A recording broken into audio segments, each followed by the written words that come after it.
Hey, hello, wherever and whenever you are, and welcome back to Icewind Dale for this week's Rime of the Frostmaiden. And a big hello to my players. It's lovely to see you all again as we are kind of LARPing the experience this time, as it's getting pretty chilly over here in Japan for us. But not all of us are in Japan today, because for one night only, we have a very special guest, Patch from Quest Junkies UK, lurking up there in the corner. Hello, sir. Hello. Glad to be here. Thank you very much for joining us. I really can't wait to meet the character and get into this session. So, before we get started, let me give a quick shout out to the VOD squad. Thank you, everyone that catches up with us when we're offline. We always love having you stop by for our stories whenever you can. And also a big shout out to Syrinscape, who will be delivering sounds and music and the like to your ears during our game. And other music is coming from Dark Fantasy Studio, and over on YouTube, RPG music maker Travis Savoy and Epic Journey. And today, in honor of our special guest and the shenanigans that are about to ensue, we have a brand new source of music, Will Savino, over on Patreon. Check out the VOD on YouTube for the link for that amazing music.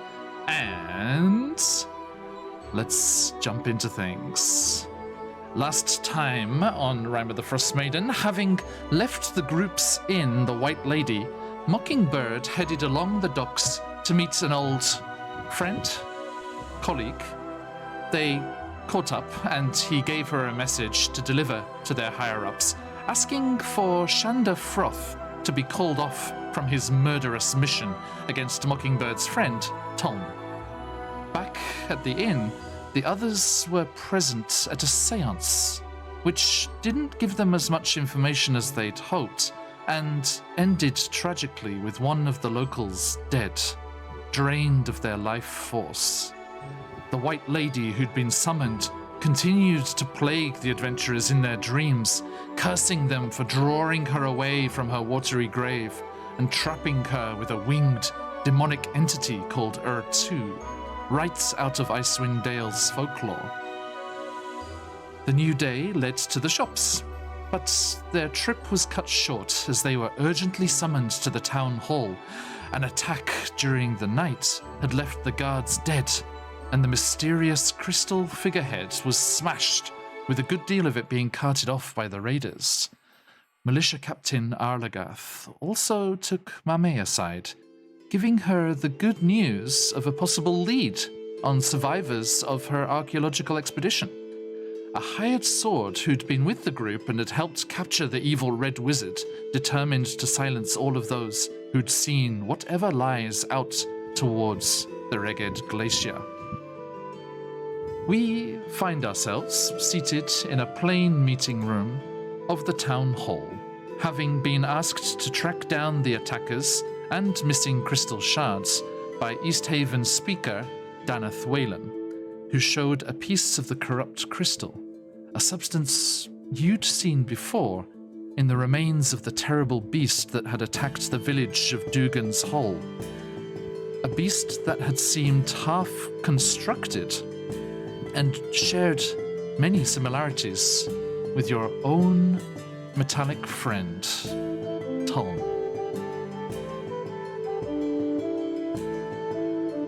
So, there is a clunk, clunk, clunk as the crystal that the speaker showed to you all rolls across the table and lies atop the sailcloth that it was securely fastened and wrapped up in.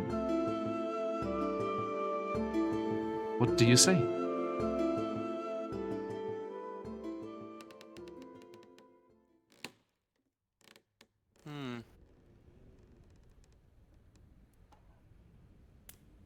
Well, Tulin, this seems really familiar, don't you say?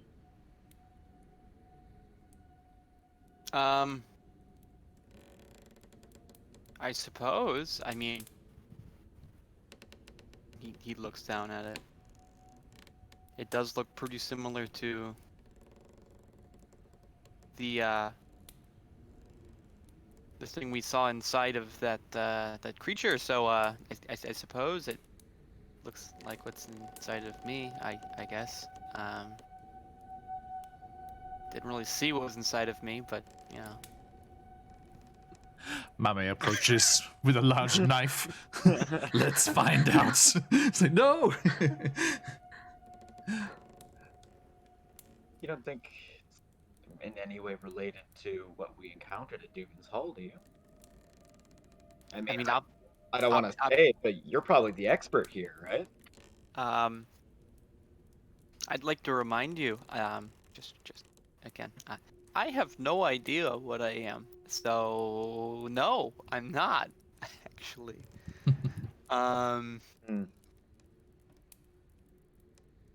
Yeah.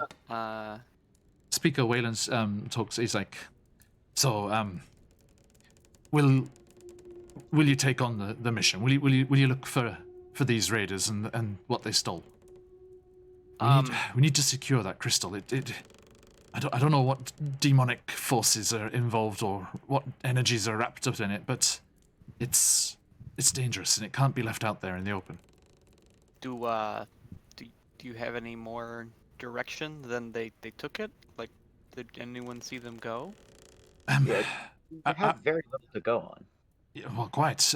But Aragath here says that you're quite the problem solvers, and I mean, you're welcome to investigate the site of where it happened, and I guess we can send out the watch to canvass people around town.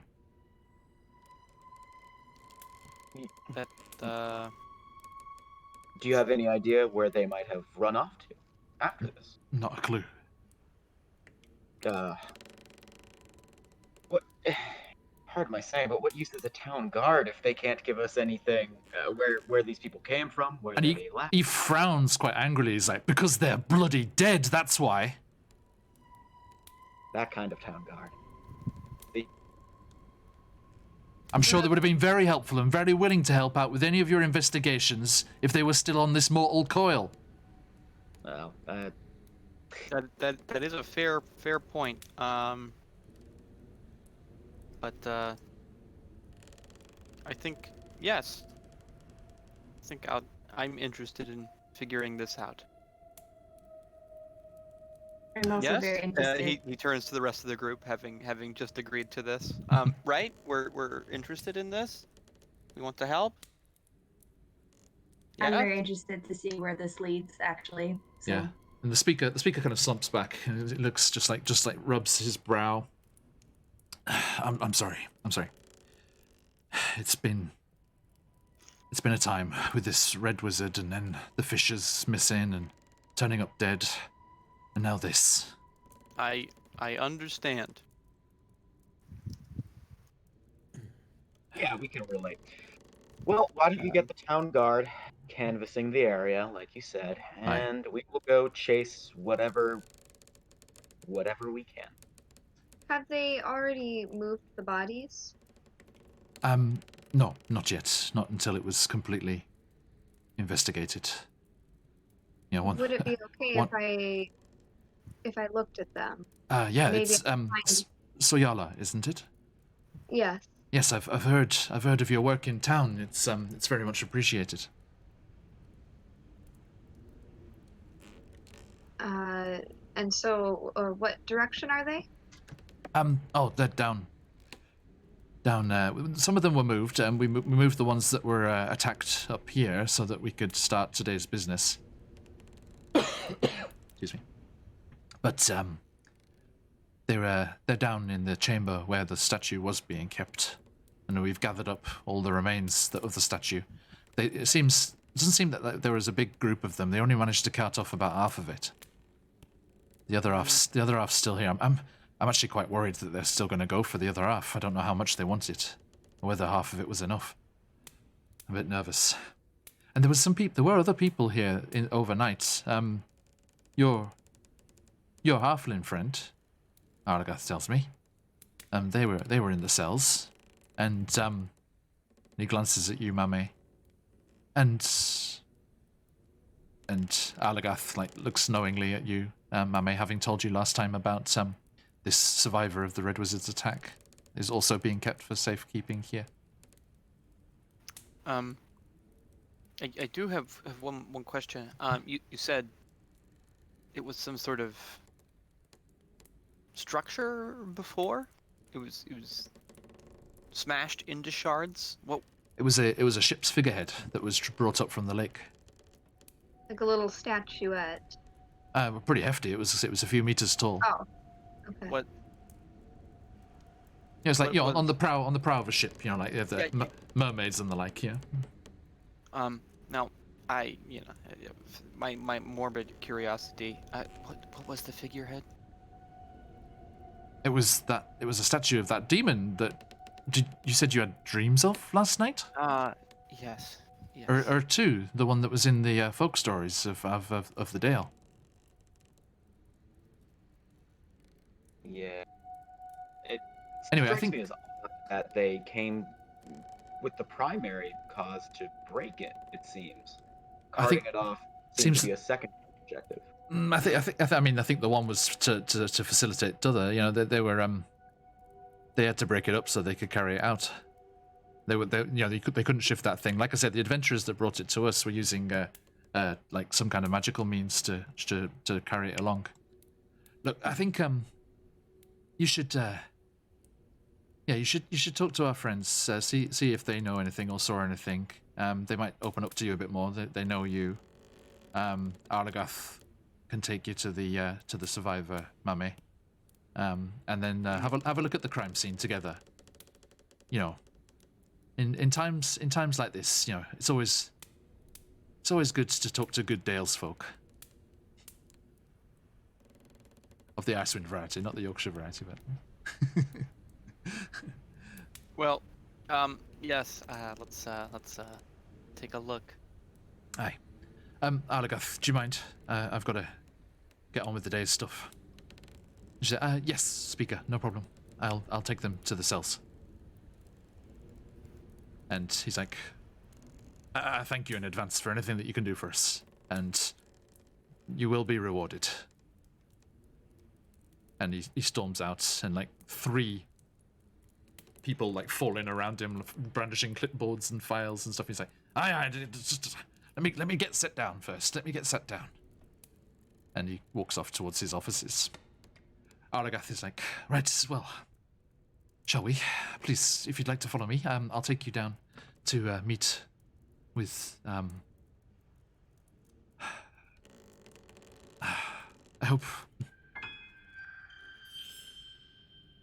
I hope you can get some more out of them than I could. I don't know what they saw, but well, the survivor Mame is still in pretty bad condition after the Red Wizards attacked. But your halfling friend, he kind of looks towards the rest of you. He had a bit of a fright, I think, from Summit. I'm not sure what. I don't have an Icewind Dale accent. I don't know where that's coming from. Sorry. Yes, I'll take you right away. And she leads you through, at a brisk pace through the corridors, which become less comfy and more functional as you kind of move into the interior of the building and lower down, and you end up in the cell blocks. One of which is locked because the halfling was being questioned and fully interviewed about the death at the seance. And the other, which is closed, but doesn't seem to be guarded or locked at all, as the survivor of the Red Wizard's attack seems to be being kept here, for their own protection, not as a prisoner. Please, this way. I'll take you to Birel first. Birel, how are you feeling today? The same as I'm always feeling. Tell me, you have news yet? Well, you remember that person I told you about that would be interested in meeting you? They're here. Are you up to a conversation? I don't suppose I'm objecting to such a thing yet. And Birel, you see as Arlagath, slowly opens the door, letting the light spill in slowly, not wanting such, I mean, you're okay, especially with the conditions as they are in Icewind Dale. It's a pretty good time to be a drow on the surface. But the sudden change of light from the torches out in the corridor, they're just they're being respectful and not wanting to suddenly bathe you in light, and they slowly open up the door, and she says, the captain of the militia's there, and she says, I'm glad you're feeling better. You look better. Thank you. We can't thank you enough for what you did. Drawing out the Red Wizard like that and putting yourself in the line of fire, literally. Well, this is the second time he's tried to kill me. Third time's a charm, I guess. Well, if there's a third time, it won't be from him. He is gone. And that is why I am pleased. And she kind of smiles. And it's like, well then. Everyone, sorry, please, may I introduce Birel Briarfell? Yeah. Oh, hello, or hi. Greetings, traveler. Hello? I must Hello? say, I've met many groups and travelers in my time. I've never met such a eclectic group such as yourselves. Curious, very We get it curious. all. Yeah. Yeah, it's yes, it's true. Thought so myself just recently. It's a common reaction to this group. Yes. Yeah, let me show you who we're talking to here. Bring it up on the screen here. On Roll20. Dale makes interesting times. Yes. Hmm. So you see The Dale always has interesting times, believe me.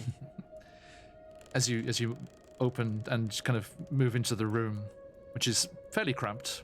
It's not designed for entertaining, and you see perched on the edge of a bed, like a decent bed, not the normal cell cot that would be in this kind of situation, a drow elf from the Underdark with long white hair and pale grey skin, and a bandage across the face, as you can see on the token here, as they seem to have been rather injured in their run-in with the Red Wizard.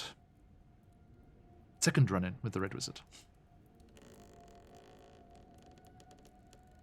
If you don't mind my asking, friend, what's all this right here?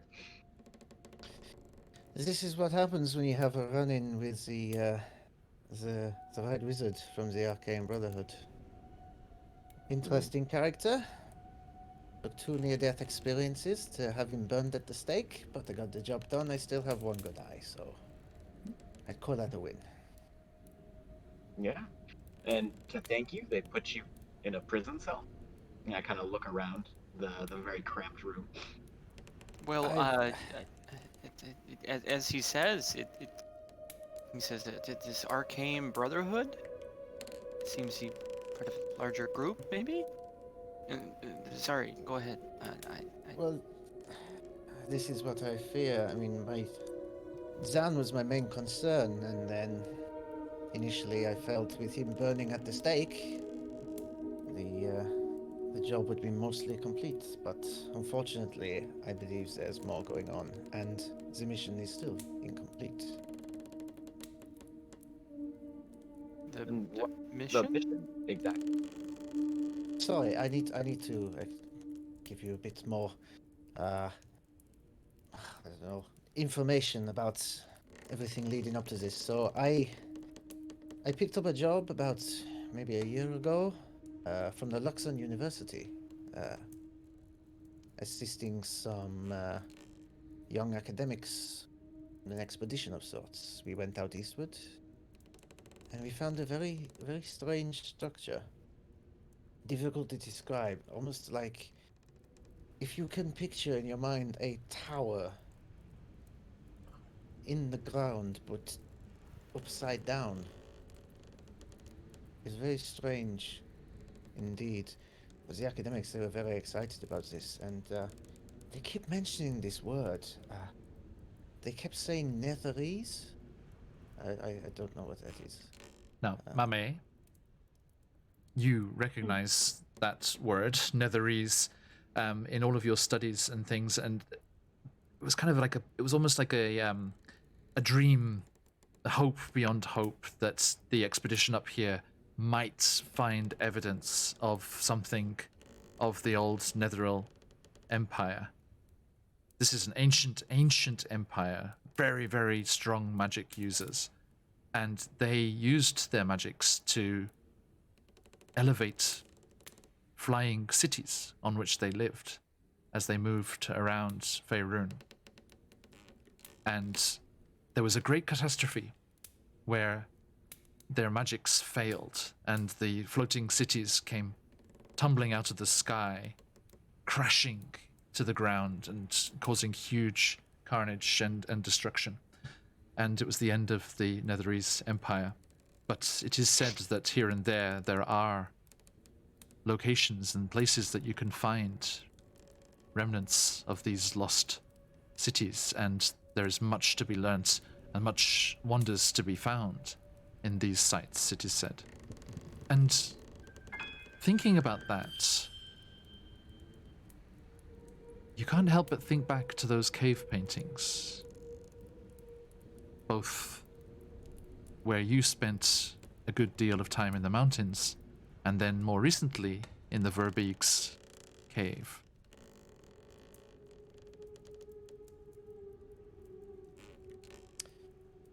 I can't believe continuing. they found it. Well, yes, they were very excited about it. Now, Birel, Shortly after. Oh, sorry, you weren't sure which of them was supposed to be the one that had a connection with these Luskan academics, but the Gallus here, the chicken folk from Humblewood, must have come up far from the south from Humblewood, seems to have reacted favourably to that information. Duly noted. Oh. I can't believe they found it. Oh my god. This is extraordinary, but what may I ask what happened to the group? Well, allow me to continue the tale. So they began investigating, and a second group arrived. This one led by a red wizard from the Arcane Brotherhood. At first, they seemed very resourceful and helpful. We didn't think anything of it. And then, eventually, they had claimed whatever information it was that they were trying to gauge. This red wizard began murdering his own men and then turned his attacks upon us. I was mortally wounded and left as the only survivor, and had to make my way back to East Haven and begin my recovery. And since then, I've had word that everybody who was aware of the expedition has died under mysterious circumstances, shall we say.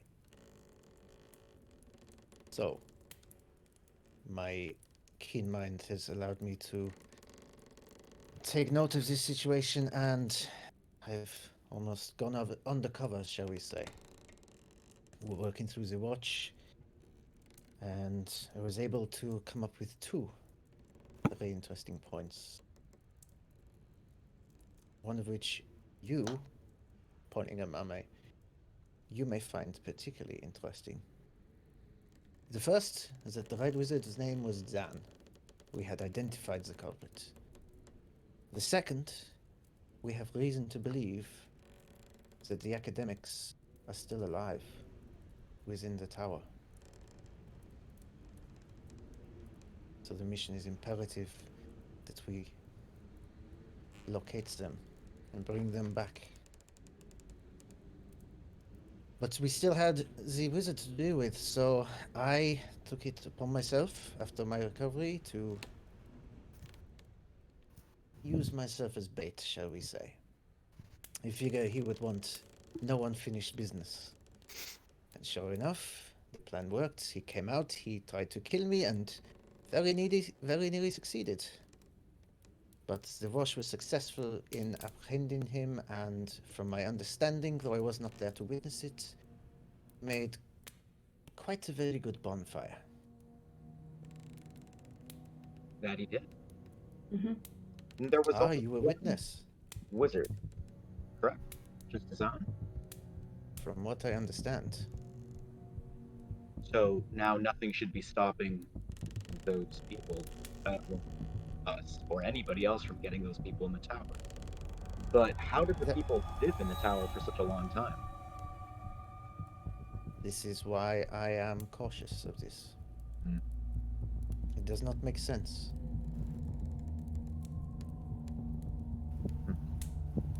Did you hear about any of the events of last night, for chance?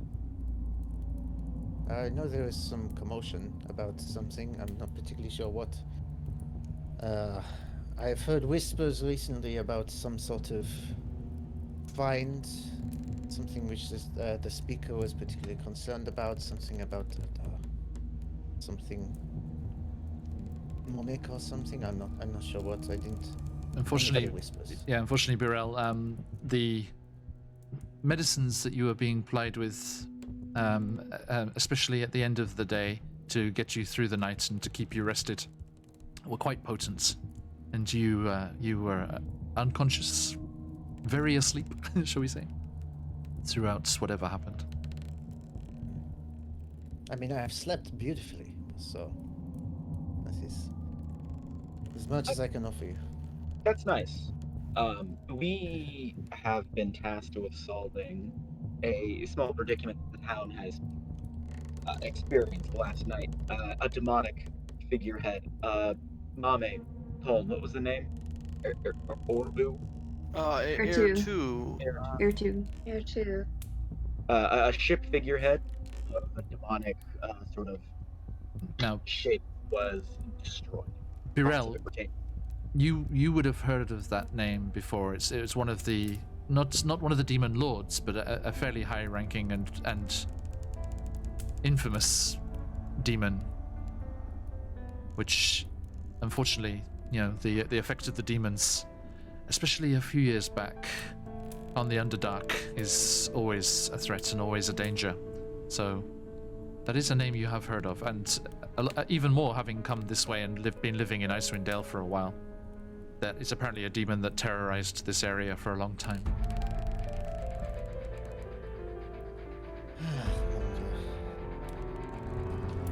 Or any connection? Yes, Do you think there's any connection between that and this tower? Or I suppose the possibility is always there. It's a name I'm familiar with from previous exploits back in the Underdark. I can tell you it's not good.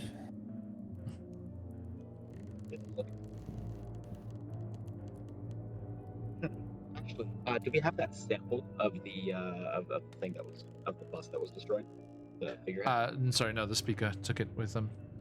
But the whatever was left behind was gathered together and put in safer storage, safer keeping, as apparently having it sat in one of the just larger storage rooms was not a good idea.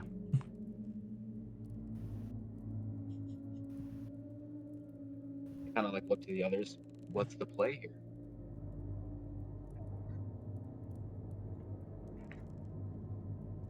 This is all foreign to me. I'm not quite following much of it myself.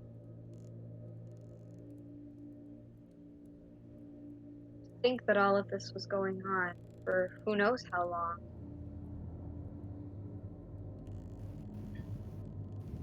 There doesn't seem to be much of a lead in tracking down whoever came and destroyed that figurehead. As much as I would like to go and liberate these scholars from a magical tower, I'm assuming that's quite far from here. Huh? I suggest. But I do perhaps... wonder. Oh, go ahead. Oh, you go, Floriella. Well, I wonder if some of the events that we also witnessed last night, the seance, it happened the same night, and while I don't always believe that coincidences, that they will follow the same thing, it's still, it could be something. And it was in the dream that, at least that I had, there was a white figure, similar to this white lady. If I were a betting man, and I do have quite a serious gambling addiction, I would say that whatever the white lady is looking for is probably the thing that was taken out of the lake, which would happen to be this figurehead. So maybe, I don't know. It just seems we don't have a lot to go on in terms of tracking them down. I'm wondering if maybe this forgotten tower, whatever, had something to do with, I don't know, with the figurehead, or if it's completely unrelated. Mm. I'm unsure. It might I be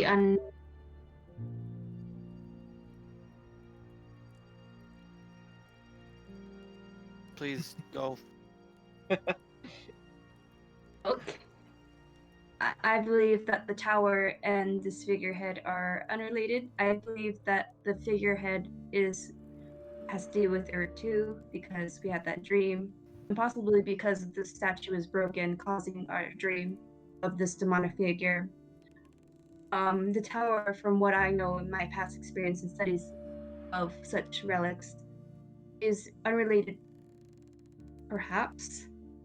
So, and because there is leftover parts of the figurehead, we can maybe set up a trap in case they want to come back and get the remainder of this figurehead.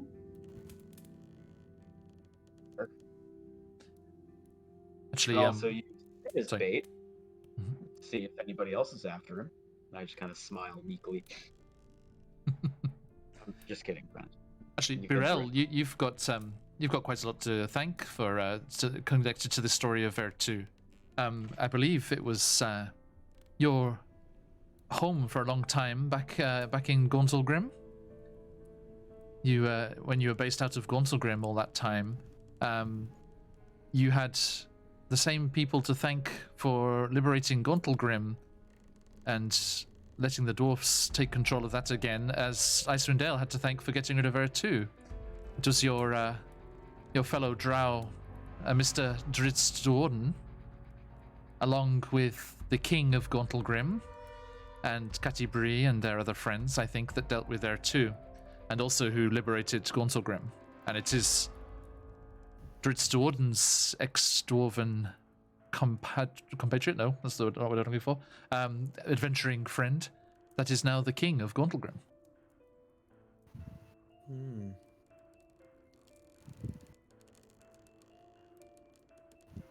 Spoilers, John. I That's haven't read that book yet. Come on, how many years is Oh. the watershed on these things? It's a lot. That's an old story, which I have not read either. I just know the lore. Now, Captain Arlagath says, shall we try and talk with Ronaldo? Soyala, maybe you could. He knows you best. Yes, I can talk with him. Please, maybe you can help him too. And she leads you out and round a couple of doors down, unlocking this one, not just pushing in. And you can see not horrible conditions, but this is definitely a cell as opposed to the chamber that has been prepared for Birel. And you see Ronaldo with his knees tucked up to his chin, sat on the cot with his forehead on his knees, face out of sight. Ronaldo? It's me, There. Soyala. Are you going to disappear too? They were there. No. They were there and then they were gone. They were there and then they were gone. It's like nothing It's like nothing I've never seen. Do you speak of the seance that we had, or is this after? No. That was just the start of a bloody awful day. No. The killers. The guards. They didn't know. I heard something. I've got a good ear, eh? I've got a good ear. I can pick up a tune. I can pick up anything. I can always hear bits and bobs going on, and there was shufflings and sneakings going on. I pulled over my stool and I peeked out the bars and I couldn't see nothing. There was nothing. There were sounds, but there was nothing. And the guards were there and they weren't paying attention. And then they were dead. And the blood. And they were. And like Aragath, you see Aragath look out into the main area of the holding area, and you do see there's a blood stain that's been mostly cleared up, but there's a fairly hefty blood stain in that area there. And then, Deep breath. Deep breath. and they were there. They were there. They had a big pick, a big war pick, just right between the shoulder blades. And I thought I was going to see one dead body yesterday, but no. And then they turned and they came to the door, and they were walking, and then they disappeared. And there was just bloody They footprints. came to what door? Your door? Yes, and I ran and I hid, and they tried the door, and there was a slam. This door, or a Yes, different one? this one. And there was a slam as they tried to shoulder it open or something. I don't know, but the captain builds a good door. It's a nice strong door. It's kept Ronaldo safe. It kept me safe. I don't know where they are. You can't see them. You can't see when they're moving around. They could be here. They could be here right now. And he starts like waving his arms around the room, like checking the corners and like trying to find if there's anyone hiding in the room. But you said you heard them. Yes, You might not be able to see them, but you can hear them. that's right. Yes. Ronaldo can hear them. That's right. Yes. Yeah, I can hear them. Not now though. Not here. Where have they snuck What to? sound did they make? I just heard them What walking. exactly do you remember? There was a walk-in. There was a chink of metal. And on metal they had some armor. Some of them were less sneaky. There was one that I nearly couldn't hear. He was sneakier. He was quieter. But they could be here. They could still be in the building. You would never know. About how many footsteps did you hear? About how many people Down here, there was the two. that you think? There was the clumsy one and the quiet one, the sneaksy one. You want to watch out? Watch out, Soyola. You're a good person. You don't need a war pick in your shoulder blades.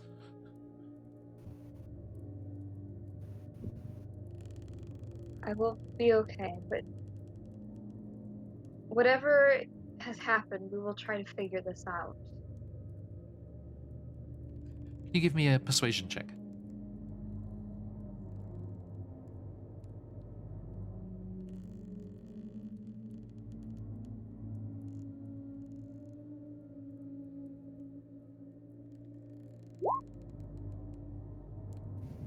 Okay, the first one came through. 15? 15. That's good. Okay. Ronaldo seems to kind of calm visibly with your words and your assurances. Yeah. I go to him and just, kind of hold him on the shoulder just a little as I'm talking to him. You will be okay. And You were here, you said it was safe here, Yeah, and we'll Captain be Alec- keeping an eye on things. Captain Arlagath echoes that. She's like, now, Ronaldo, come on. As you said, we've got good doors here. You stay put. You stay safe, okay? You just relax here. We'll find out what's going on. And she kind of nods for you to leave. I give and- him kind of one last glance over, and it'll be okay. He kind of looks up at you. He's got, his eyes are kind of glimmering with tears that haven't rolled out down his cheeks yet, but he's like nods. He's like, yeah, it'll be okay. You be okay too, okay? I will. And Aragath gently closes the door and fastens it behind. Thank you. We couldn't get Why a was word. he locked? Because, I mean, we were keeping him under suspicion of the seance murder last night. We haven't figured out what's going on and then all this happened, but now it's for his own protection. It was this lock that stopped whatever that was coming in, from the sounds of things. I think we should keep it. And she Well, draws... and for his own safety, at least for right now. Yeah, and she draws her sword as well. Do you think there's any credibility to what he was saying about them still being here?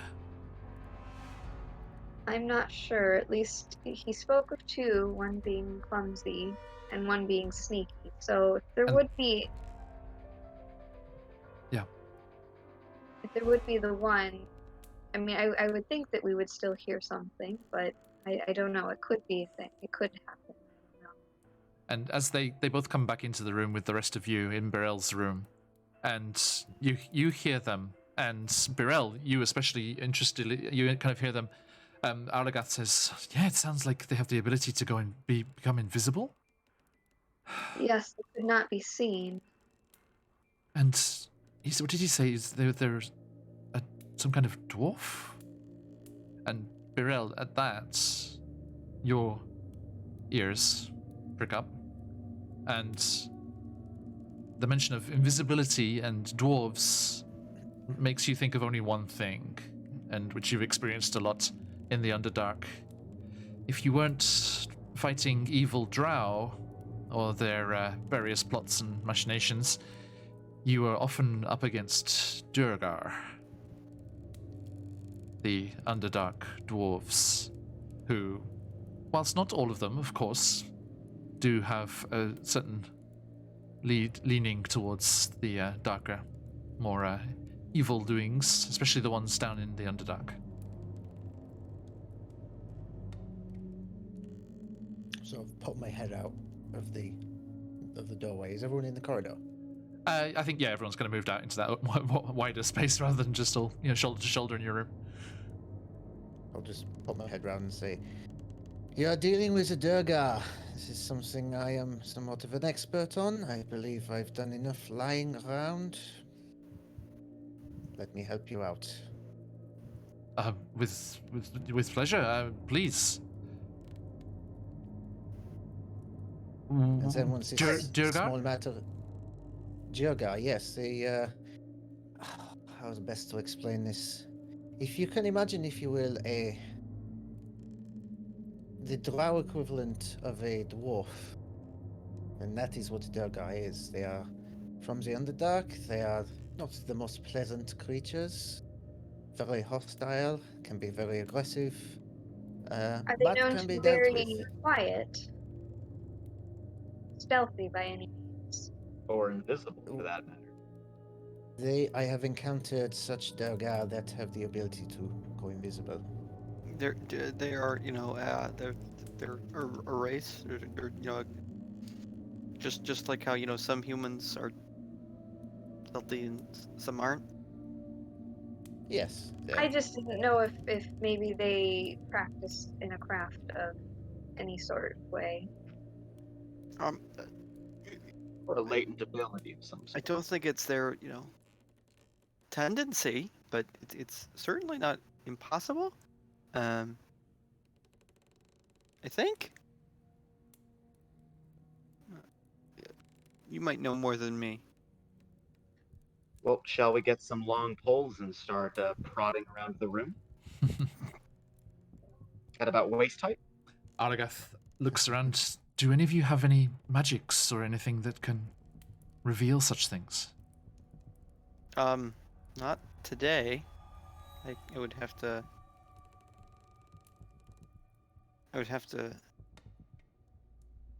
Think about it. That's a good thing with you, Tolnia. What is it with you? Is it like making modifications to your makeup, or how do you learn new things or prepare new things? No, it's all about preparing the correct materials, right? You have to. If I'm going to be, using my aerosol can, it simply needs to be charged and refreshed. If if I'm going to be casting fairy fire, then we need to be have the proper ingredients into the proper pocket that cause the light. And Arlagath, it was just to say, you said that out loud, and Arlagath's like, okay, I see. Well, unfortunately, we can't wait until tomorrow, and this needs to be dealt with as quickly as possible. Please, let me show you the chamber where it was being kept. And she leads you. Birel, are you okay? Are you up to this? I have done enough lying about. Let me do something useful. Yes, I knew we wouldn't be able to force you to sit down and lay about for too long. Come on, this way. And the captain leads you all back up, away from the cell block, up. Oh! Thank you for that subscription. Sorry, excuse me, I'm breaking for a second there. And she leads you up through the town hall, up to a very large storage room, basically. And you can see there seems to be a certain amount of records here. Maybe, Mame, this is where you would be looking for the records of your expedition once the opportunity presents itself. And you are led into this room, and you just see row after row of bookshelves with various document boxes and files and tomes and ledgers, all arranged neatly. There is definitely a system to it. And then you can see crates and other larger objects with tarpaulins and dust covers over them. And then there is a large open space over near, basically in the center of the room, where this crystal figurehead must have been kept. And again, as you're moving through here, at the door to the room and inside the room itself, there are more evidences of combat. There are some broken crates. There is a bookshelf that's been knocked over, its contents cast across the floor, but not yet set right. And there are bloodstains. And then, Soyala, you see, your professional interest, there are the bodies of several watchmen, the militiamen, aligned with their cloaks laying over them against the far wall. And you enter this room. And what would you like to do? Soyala, would you like to inspect the casualties? I'd like to examine, the casualties to see if I see any attacks that were done, if they were more bludgeoning or slashing. I mean, there's blood, so... Yeah. I think, so can you give me a medicine check?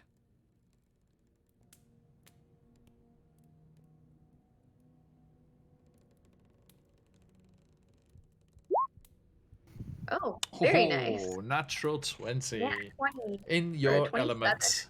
In your element. Okay. You quickly, very efficiently look over the guards and the wounds. They have all been killed with the same kind of weapon, definitely a war pick, as favored by dwarves, and apparently these Duergar, whatever they are as well.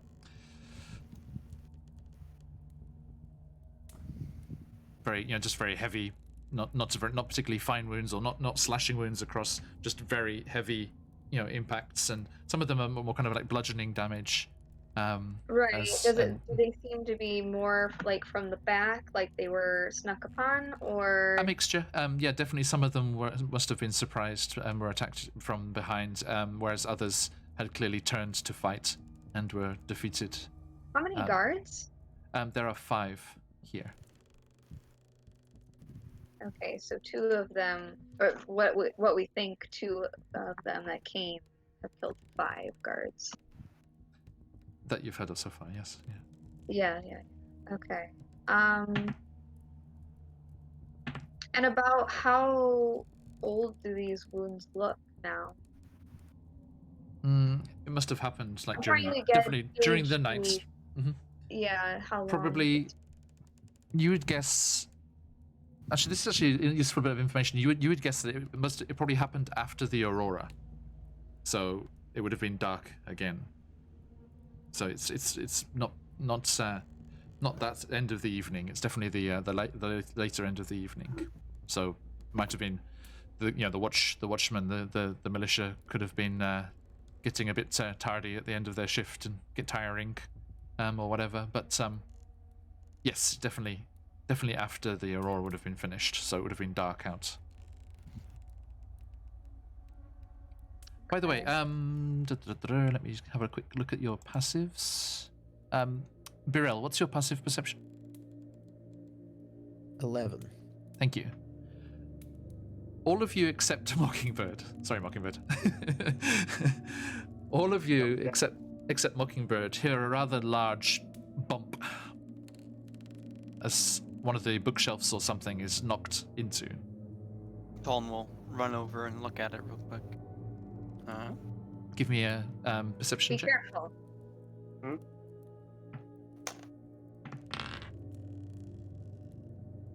11. So 12. It's below my passive. Okay.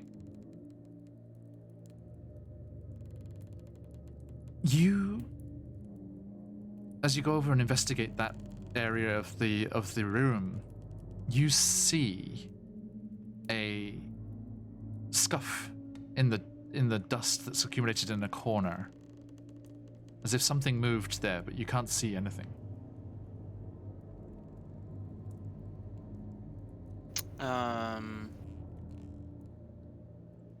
Has anyone been here recently? As in the sound that we just heard, probably, yes. What Argath looks, she's exits like, do we have? Close any exits we have access to. guards on the door. And you look around, and there's just like one pair of double doors into this room, and militia immediately step in, and a couple of them bar the doors there. And there's no other. There are like windows up high, like up above the bookcases and things. Nothing but down at ground floor level. You think you're in like a basement level that's like 2 stories high. The room's 2 stories high, and it seems that the upper half of the room is at ground level, and has windows. How dark is this room, or how lit is this? It's still before lunchtime, so there's no light coming through the windows, but there are a few torches. It's not being used for anything in particular, but it is lit, but not amazingly. And Arlagath is like, secure that door. What did you hear? What's we dealing with here? She's looking around like wildly. Something moved here Something recently, that moved. and he'll like, the first time we've seen him use mage hand, you see his hand kind of glow white as he picks up a book and is like using the book to kind of sweep the area. Nice.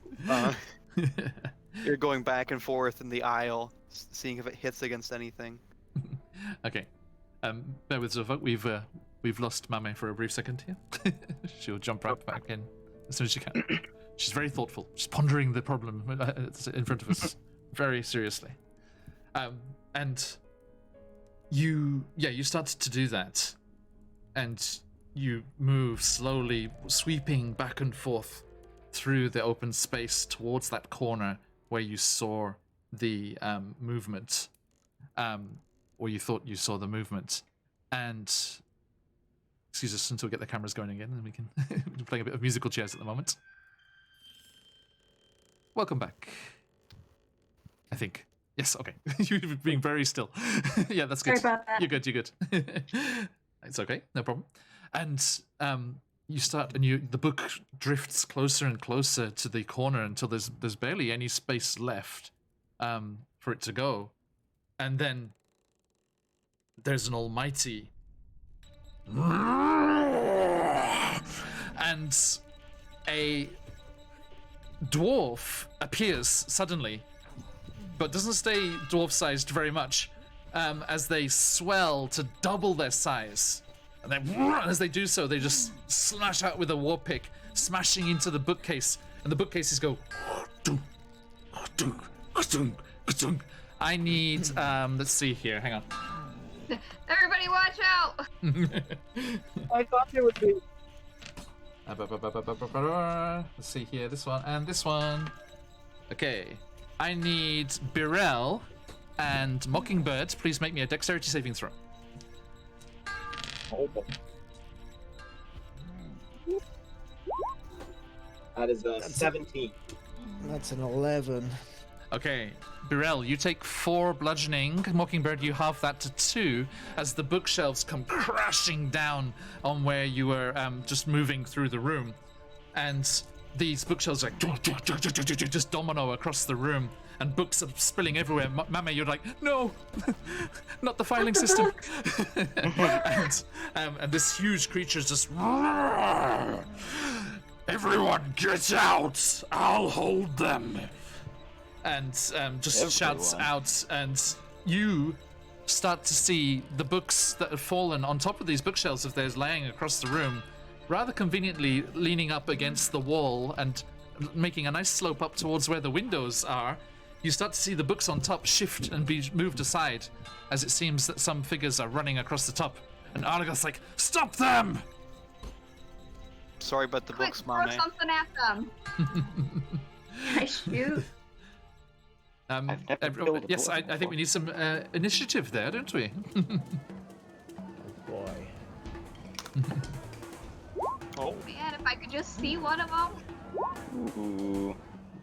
It's the lowest initiative I've ever gotten in this game. Bad luck.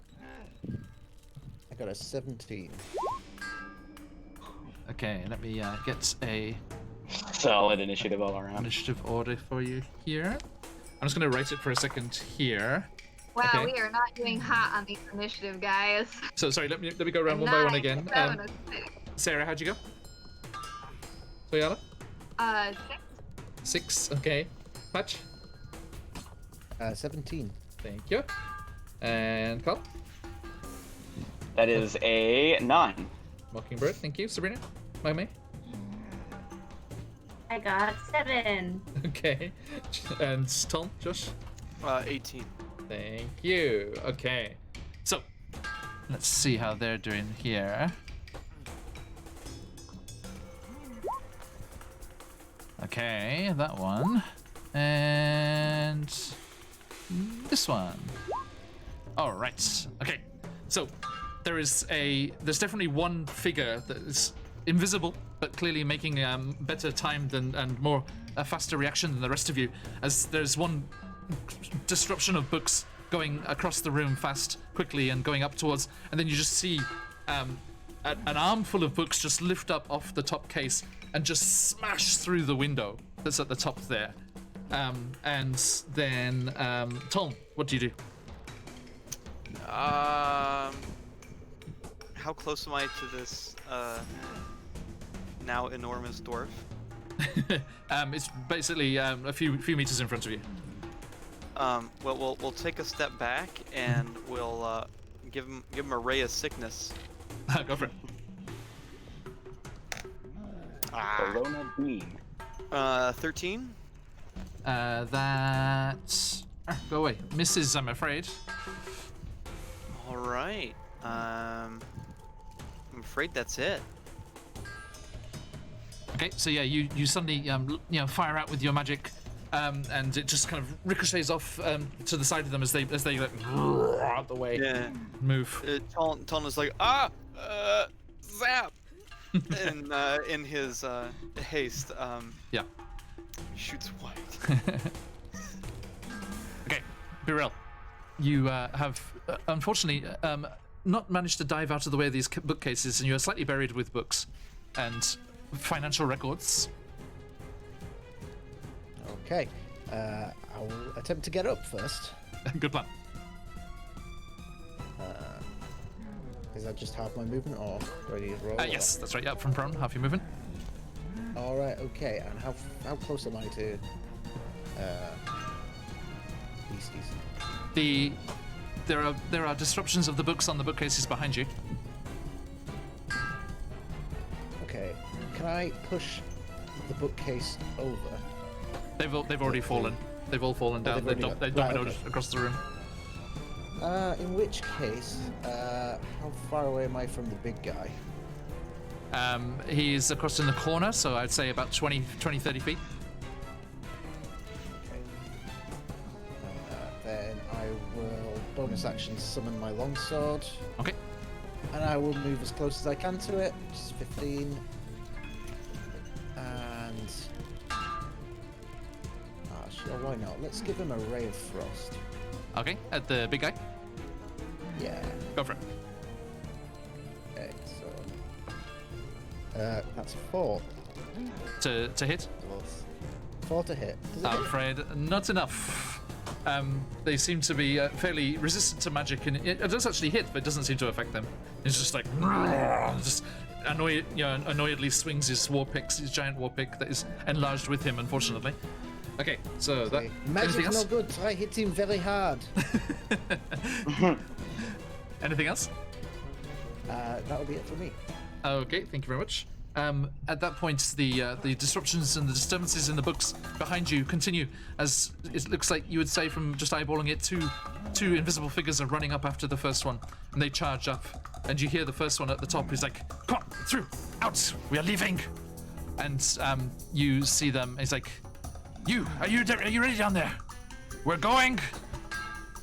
And some of the glass that was jagged remains of the glass in the window breaks, as it seems some people passed through the window.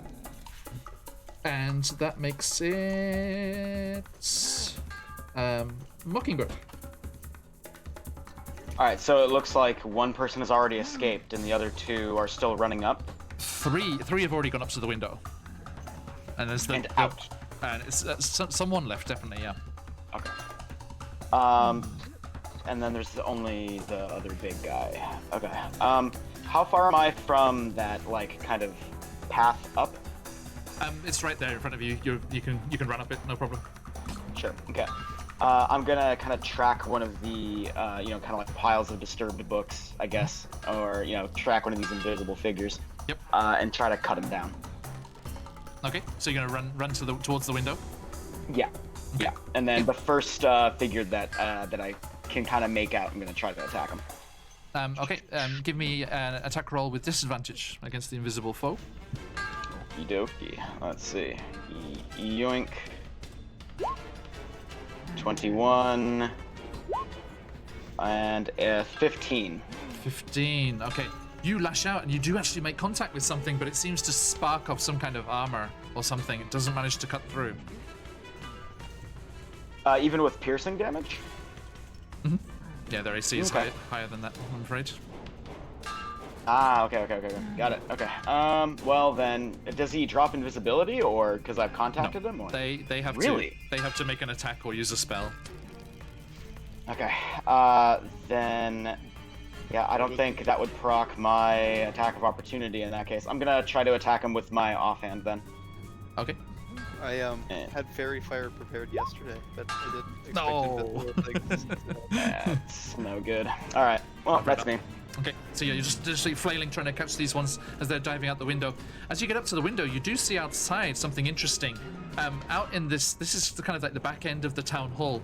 In the alleyway behind, there are 2 wagons, each with 2 axe beaks tied in the hafts at the front of the 2 wagons, and they're on sleds.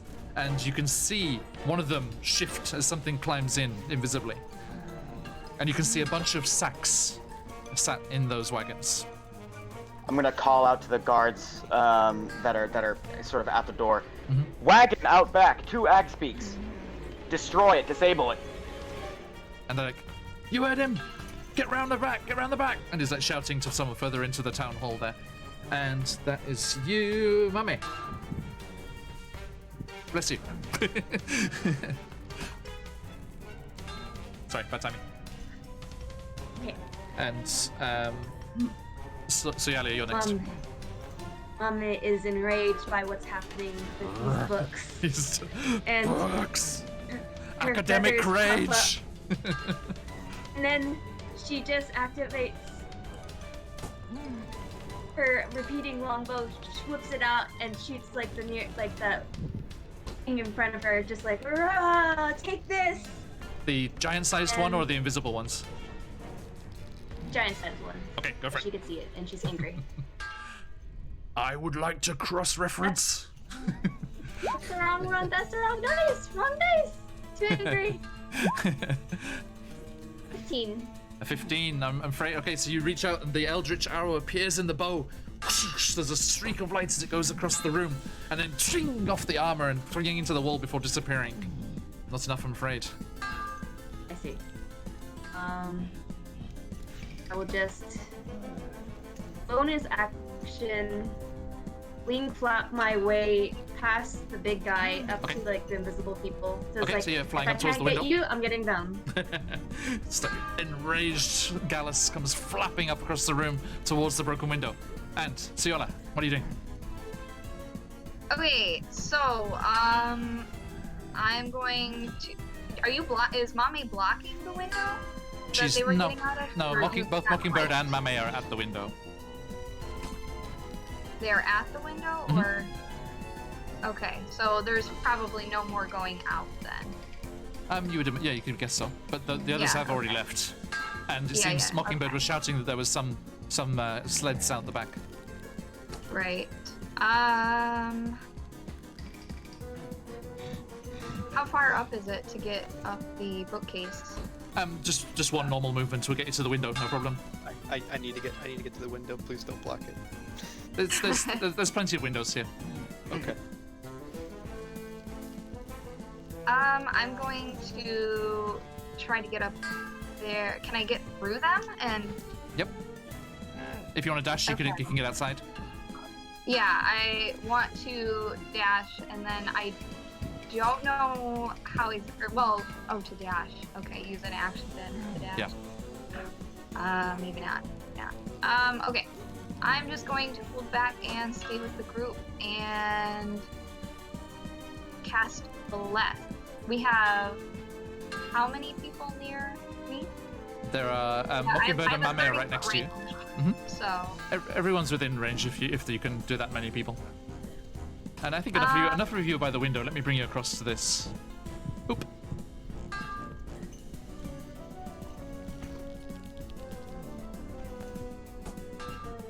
oh, okay. All right. But yes, I will go ahead and do a bless at a level 2. Go for it. So that I can bless 4 people. So I will bless, I guess, all but maybe the new guy. I'm not so sure about you. Sorry. So I You have to will. earn I will it. bless You have to earn it. us 4. Yep. Okay. She's not exactly sure who to trust, but she's been with these people for a night, so better than 0 nights. So Okay. that is all I will do. I will not. Gotcha. So yeah, you do that, and you cast. What does that do for them? So now they get a D4 to add to your attack roll or saving throw. Nice. Thank you very much. So I will keep that up. Okay. So yeah, you cast that, and that's concentration, yes? Yep, concentration for a minute. Okay. You hear from outside, and those of you at the window, you see this figure on the front sled. He's like shouting up. He's like, "Come on, you little sods! We are leaving right now. You got 2 seconds, or you're left behind." And he's just you see this Durgar, this kind of grey-skinned dwarf-looking figure, and in a bunch of furs, like standing on the front sled, looking impatient, shall we say. And that is that. And then next up is Tom. I'm gonna go over to the top. I'm gonna get to the window. Mm-hmm. How far away are these carts? They are about 20 feet from the window. So remember that scroll of fireball I got in the last session? Yes. that's getting used. Let's see. We're gonna actually center it on the front of the cart so I can get the axe beam. Really? Yeah. Nice. Oh. Yes. I'm shocked. Rude. We're Sweet eating revenge. chicken tonight, baby.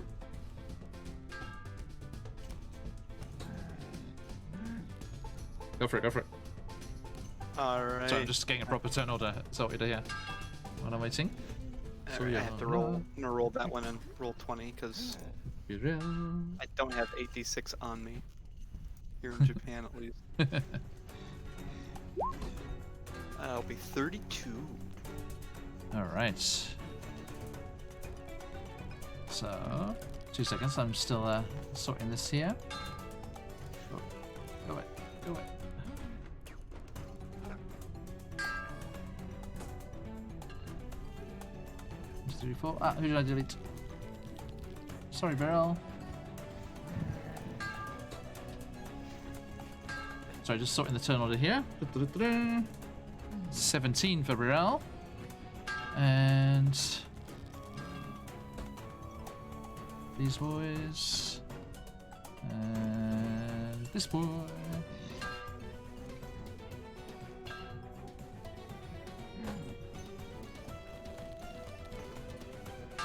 Okay.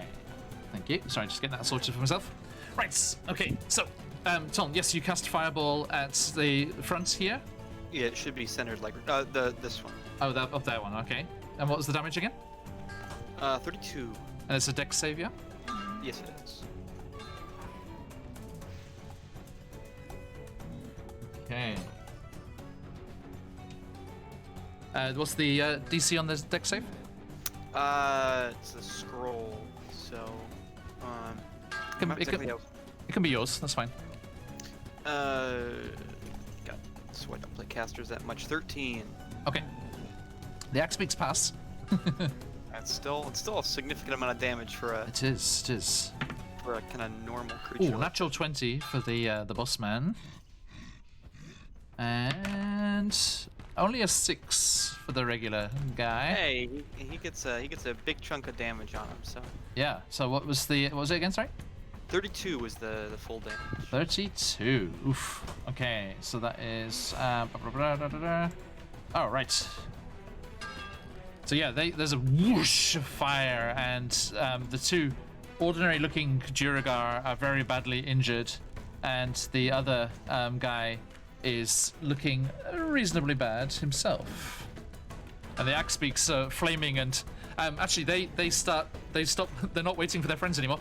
As this eruption of fire happens around them, they just go, and they start making their way out into the streets. And you see down the end of the street, Tom, there are actually quite a lot of people milling about in the daytime, as it is here in East Haven, and they start charging down the alleyway towards this busy shopping street, and this whoosh of fire has actually drawn quite a crowd as they start coming charging towards the exit of the alleyway there. Let's do this. Kaboom. Okay, now next up is Birel. Okay. Sorry, it's just you and the big guy down there. That's fine. I'm used to this. Yeah, I'll move up to the big guy. Actually, I think Arlagath actually shouts to you, Birel. It's like, don't let them get away with what they've got. We'll take care of this. And you see like 6 militia come charging in from the town hall proper. Well, if you're so sure, in which case, I will use Expeditious Retreat, and then use my 90 feet of movement to get out and catch up. Okay, so the big guy that's on the screen here, he's the one that's inside. So don't have to worry about him. As Arlagath's like, all of you, take that one out. They don't have the element of surprise anymore. And she comes charging up behind you. She's like, come on. We've got to stop those ones. The other ones are already getting away. And she points down at the sled that's still sat there, waiting for their friends. And you are, how far are you going? Where are you going to? You should have control of your token on what's running there. Oh yeah, so the front one's already set off, hasn't it? Yes. So can I get on there? Got enough to get actually on there? You can get onto the one that's behind, definitely. The one that's already started moving away is probably going to be moving too far away. It's 60 Okay. feet from where you are now, to the corner of it. And you came up from Well, inside the library as well, inside the room. Ah. So that would be the full 90, wouldn't it? It would be just shy, I'm afraid. Yeah. Right. Okay, I'll go for the cart behind. Mhm. And I'll jump on, and then if I can, I will action surge and make an attack on one of the Durgar. Okay. These Duergar actually aren't there yet. they are still invisible. These are the ones that they were trying to hit by the window, and haven't managed to yet. So you can. So as you see it, there is an empty sled waiting there to make hot pursuits. Okay, can I attempt to control that sled and follow the other one? You can Alright, jump I'll on, do that. and are you going to wait for the others, or just go after this by yourself? I'll wait one round, see if Okay. anyone can join. Can you prep that for when we all get on? Is that a preppable if action? I can. Yes, I can hold Patch. that. Something that we do in our games, you can actually drop yourself in the turn order, and take your turn later, and then stay there. Okay. Let's try that then. Okay. I'll wait until You're going to drop after everyone Toln. comes in. Yeah. Because Toln hasn't got there yet. Actually, Let's that'll do go. Yeah, same. Yeah, it's the same. It's where he is now. That's the same as So yeah, so if you just wait one round, then that gives everyone the chance to get on. Cool. Okay, so you're like, feet, hurry up, you fools! And as you do so, the sled that you are on rocks and moves, and two Duergar jump up onto it with you as they were next up, and they come jumping up, and they're there. Did you want to ready an action or anything at all? You're just waiting. Did you have anything left to do with that much movement? Well, I could have action surged and used a second action. I used my expeditious retreat was my action. Okay. So Would you have done that with nothing visible? probably not. Right, so you're just there waiting for the others, and then these two Duergar just leap up, and actually they're not actually going to attack you, because they jump up onto the wagon behind you, and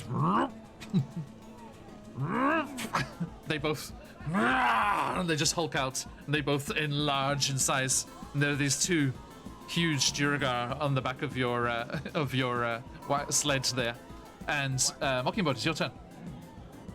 Oh Your boy. new friend is in dire danger. Yeah, we're used to that around here. I should have stayed in bed this morning. So I'm gonna hop over here onto the cart, Yes.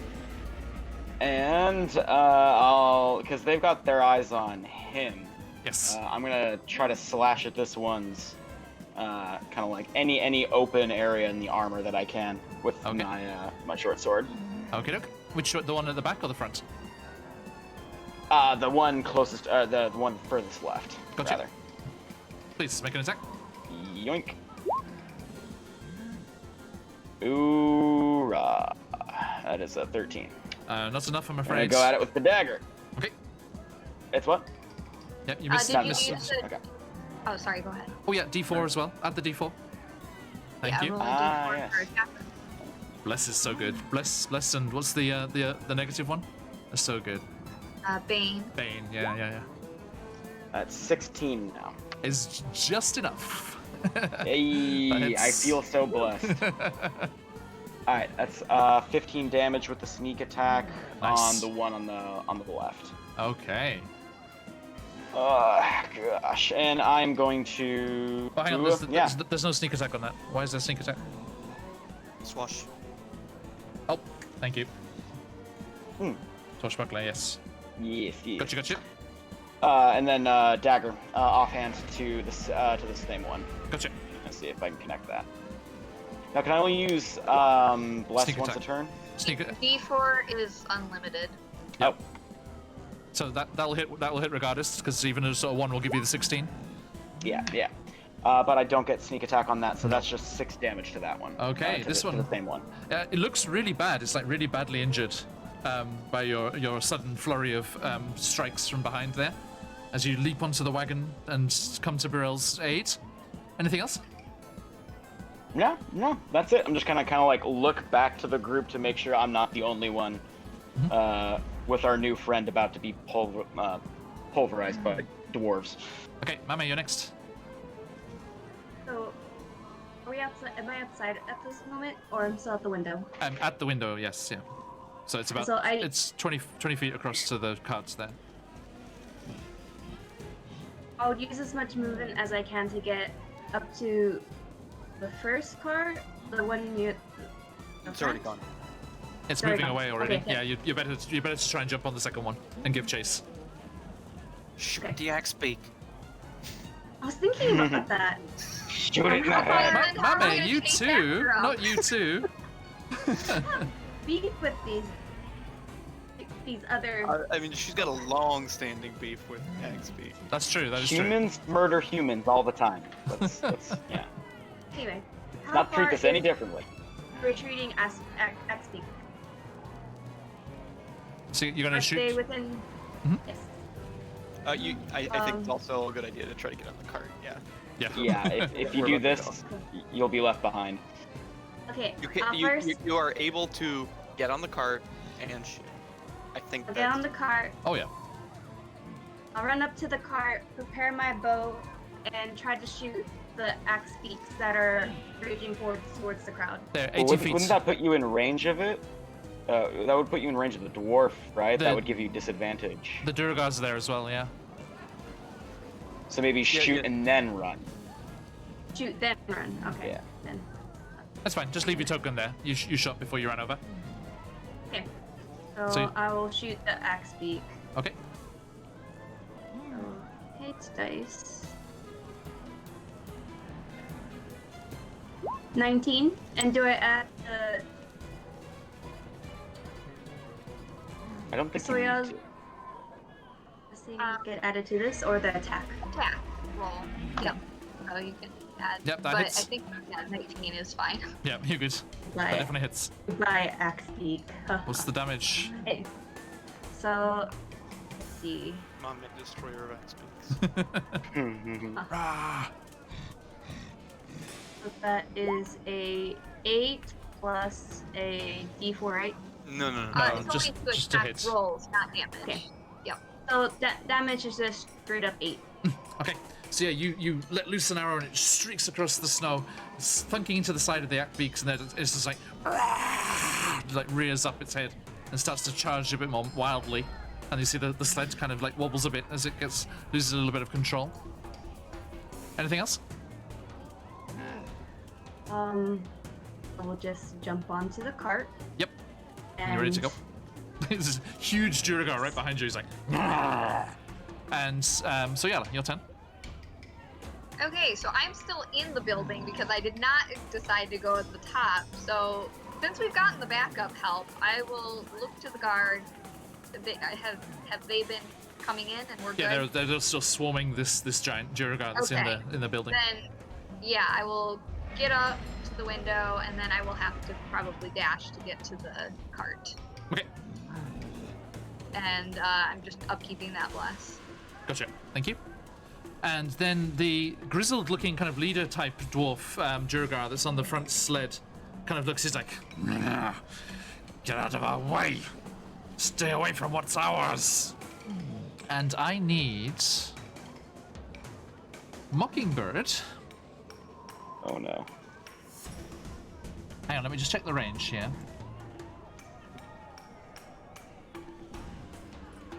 Oh no, I can't. Okay, Mame. Mame, I need you to make me a intelligence saving throw, please. It's a rare one. Thank God. That is The a one rare time it's not wisdom. Saving throw. You do get saving. You get a D4 on a saving throw. That's true. Okay, Mm. so saving throw. Nat 20. Oh, nice. Nice. Okay, you you feel something in your mind starts, like some kind of strange vibration, like some resonance in your mind as this Durgar is focused on you and kind of reaching out towards you. But you feel a slight little wiggle and a squirm of something behind your ear as your new pet seems to protect you somehow. Gives you that natural 20. And he's like, go! Go! Tell, what's you? We're gonna run up, and as we're running, we're gonna try to cast another ray of sickness at this unharmed Dwargar. Go for it. Do I need to add the D4 to a 17? No, I don't. That's a 17 on the dice. So he needs to make a Constitution saving throw. The one at the front, yep. Yes, that's right. Okay, Constitution saving throw, boom. 13. 18. It'll do it. He is not poisoned. Okay. He does, however, take 7 damage. Is a sickening ray of necrotic energy shoots out. Is it necrotic? Let me just double check. What damage is it? I said necrotic as if I had checked. It's poison damage. Oh, good. Doesn't seem to hurt as much as you would hope. Oh. Anyway, we're up on the thing, and we say. You see they kind of, these giant Durga kind of squint at you and then they shout out in Dwarven, "You're fucked, mate." They seem to react to you in that way. And sorry, you were going to say? Gesture to our new friend, Ale. Cool. Okay. I speak Undercommon, so. Excellent. It's probably. Birel, it is your turn. Now you can drive and take actions as well. It's okay. All right. Okay. So I will drive. Mm-hmm. And let me see. Can I try and fireball the unharmed one behind me? Wait, it's not unharmed now, is it? It is slightly harmed. very slightly harmed. Yeah. I'm gonna fireball that one. Okay. I think like maybe perhaps. Now, as Birel like lashes the reins on these axe beaks and they start, you notice one thing immediately. The other sled in front of you is very weighed down with all these sacks of whatever they are carrying, and you think if you get rid of these large passengers that you have, you will be significantly faster than they are. It's too bad our fighter left. Birel. I mean, if someone wants to take over. Like I say, yeah, you're Actually, good. am I within slashing range of one of them whilst driving? Yep, absolutely. You sat on the front plate there. Right, yeah, well, I'll do that then. Let's try that. Mame, you get this cool image of Birel just like with one hand steering the axe beaks, lashing them forward, and the other end they turn around and slash out with this sword that appeared out of nowhere. Well, that's a 16 for a total of 20 to That hit. hits. Right, finally, good roll. So that is gonna be 5 slashing damage. All right. Can I action surge and try again? Go for it. So I didn't use it last time. Let's do it again. That's less good. That's a 10, so that doesn't hit. I'm afraid not. No. All right, that's me then. Okay, thank you very much. Now it is their turn. Oof. First, the ones that are right beside you. The front one is going to go for Mame. As they swing with this enlarged war pick. But only get a 6. They miss. The other one is going to go for Tuln. And that's a 12. That's gonna miss. I'm rolling awfully. Okay, now the sleigh in front of you also has some of these Durgar and the one at the front is busy driving, but the one at the back with the leader is going to heft a javelin and huck it at you, Birel. So they throw. That's 14. Miss. Ah! miss. Okay, so yes, these large war pigs, but they seem to be lurching a bit as the sleigh just starts moving forward and sliding through the snow. And this large Durgard don't manage to hit you with their picks, and the other one hucks a javelin but misses as well. Luckily, Mockingbird, your turn. Mama, you're next. Is this one in the bottom right supposed to be there, or no? That was the one that's inside. Oh, okay. Yeah, okay, don't worry about it. Then in that case, how There were two far am swims I as well for some reason. from this one over here? That is just out of my range, according to the map, so definitely out of my range. Alright, I will just try to finish off this one on the left that I injured previously. Unfortunately, now that I have friends, I can't get sneak attack damage, but we'll see if I can. If you attack the other one, you will. You also get advantage. I think we ruled that because I'm the swashbuckler, I don't get sneak attack if my friends are nearby. Or I forget how John ruled on that. You don't get sneak attack if your friends are nearby, but you, as a rogue, you get sneak attack when you have advantage. Yes. Mame okay. Is on the other side. Enough. None of that flanking bullshit. Okay.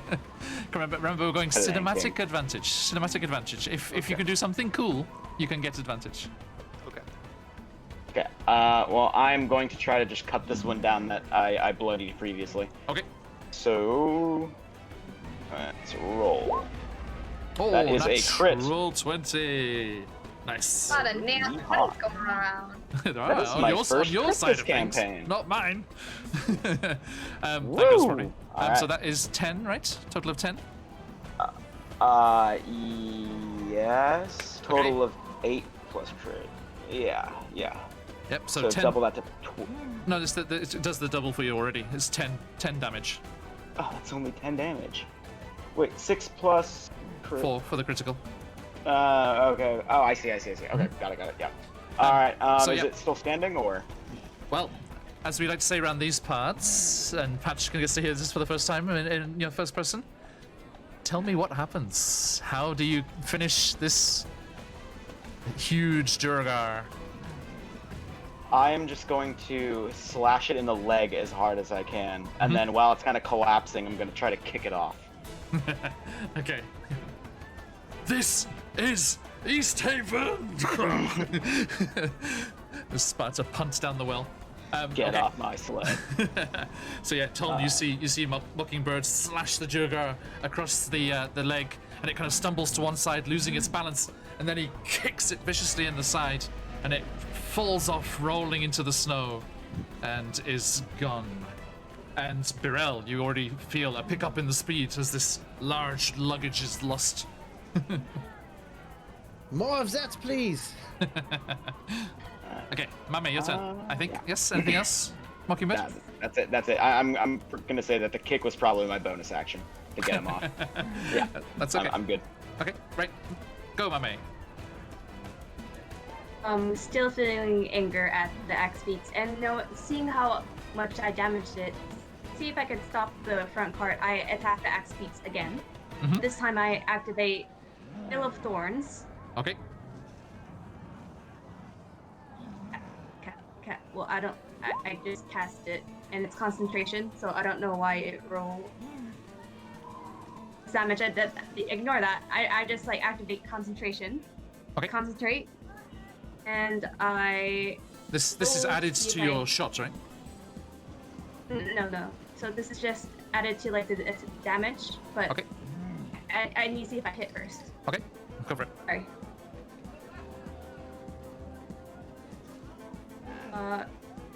23. That'll hit. Okay, so yes, your Eldritch Arrow arcs.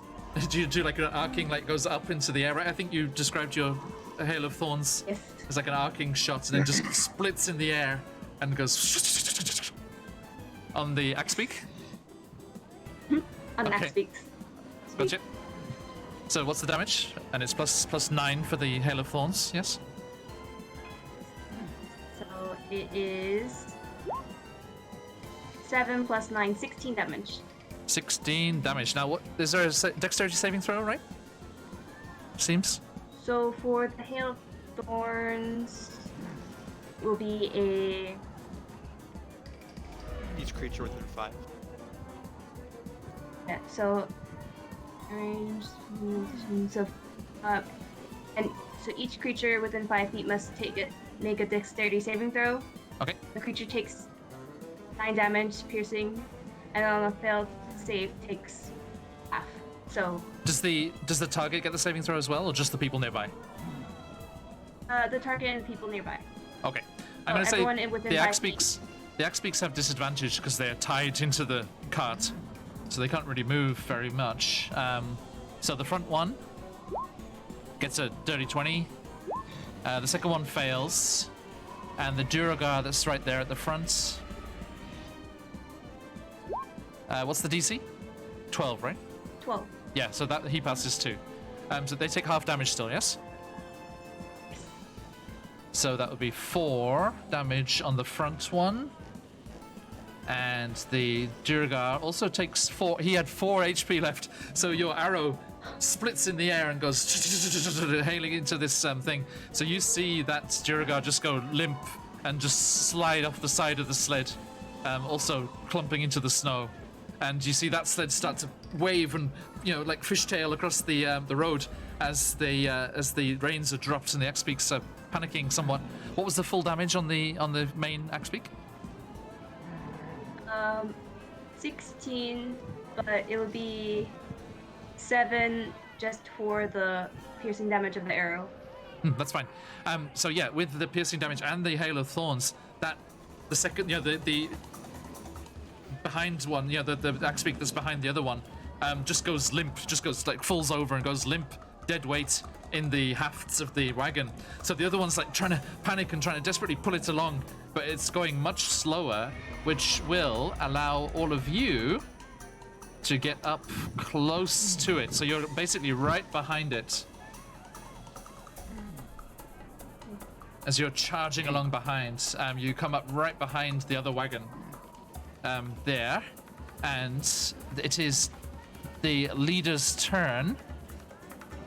He is going to... let's see. My turn? Or no? What happened? Yeah, what happened to Sam? Did I skip over? It seems somehow she was removed from the turn order. There were 2 tokens, and the one that I removed was the one that was in there, sorry.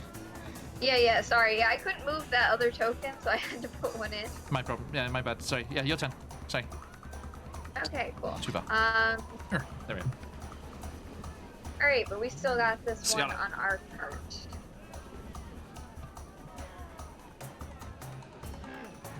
Alright, let's go ahead and first keeping blessed up. I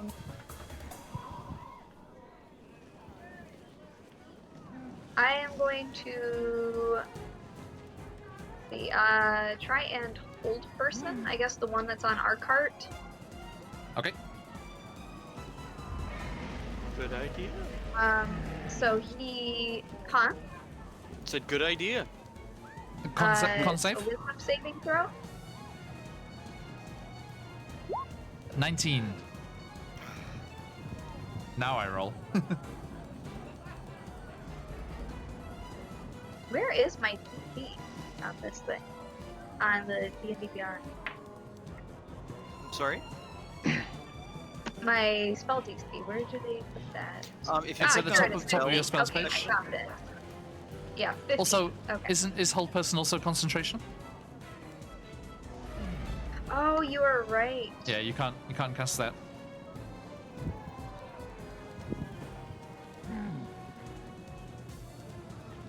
So I guess my other one would break. My bless would break then.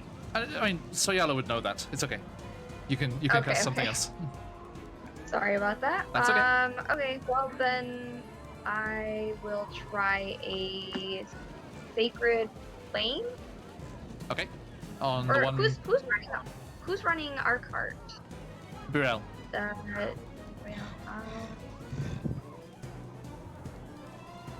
Birel, as we also shall call her, the unblessed one. Yeah, right. I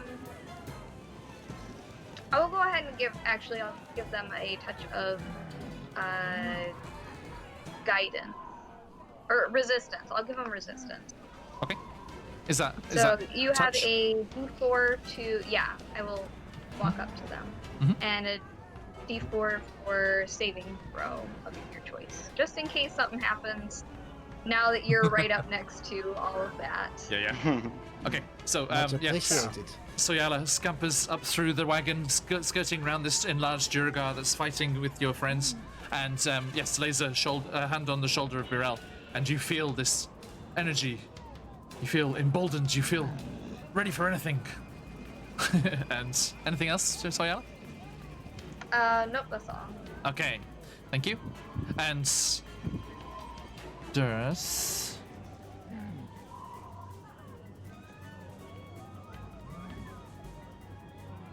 Okay. Yes. Okay.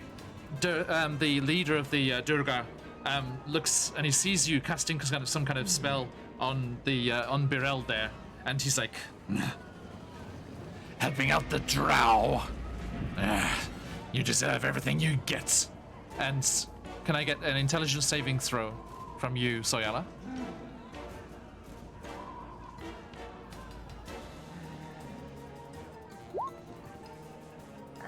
That is a 9. I don't know if my 4 will help, but... Could be 13.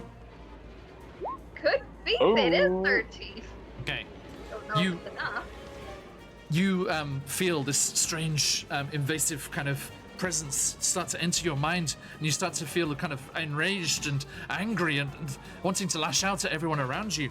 And then you reach up and you clasp that talon necklace, the talisman that's around your neck, and you feel a woof of energy from that, and you shake off the invasive presence. And Talon, your turn. All we've got left. Birel, you're next.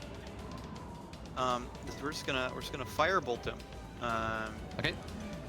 So let's firebolt the Duergar that's still on with us here. Actually, also, Patch, could you roll me a d20, please?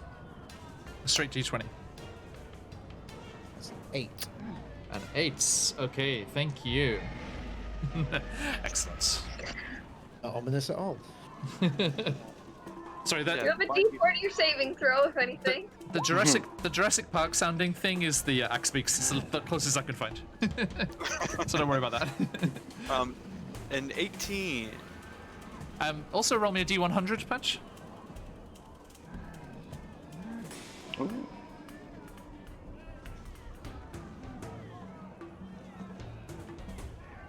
Uh, 87.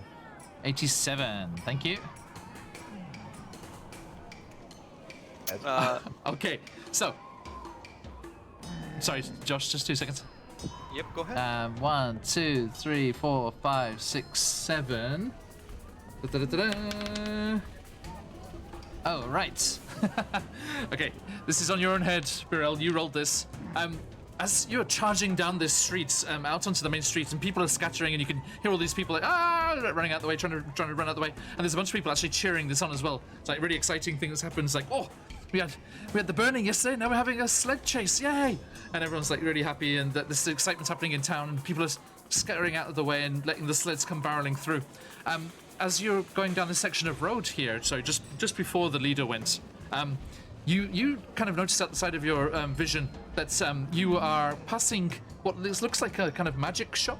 They've got magic kind of arcane items on display in the window. And as you're doing so, you just hear a whoops from inside, and there's a whoosh and a whoosh and a spark and a whiz and a bang, and magic goes firing off. Some kind of magical accident went off inside this shop, and this magic explodes out of the door as some kind of wild magic was triggered by whatever experiments were happening inside, and hits, which I rolled here, Birel, it just hits you in the side, and you hold on tight to the reins as you have had fly cast on you. As you start to levitate up as this wild magic hits you in the side, and you're holding on tight to the reins of these axe beaks as you start to hover up above the sled. And you have fly, sir. Well, this is interesting development. Welcome to the game. You have a flying speed of 60 feet. So please bear that in mind as we go to Toln's turn proper. Toln. It was an 18 on the firebolt. Nice. Against the big guy, yeah? Yeah, the one's still on with us. Yeah. Mm-hmm. And what's the damage? It's an impressive 1. 1. That'll let him. Okay. There's no plus on firebolt. It's like his beard gets a little bit singed and he's just like, he's not happy about it. Okay, anything else? There was just a little bit of a misfire.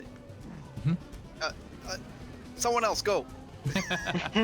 Okay. Birel.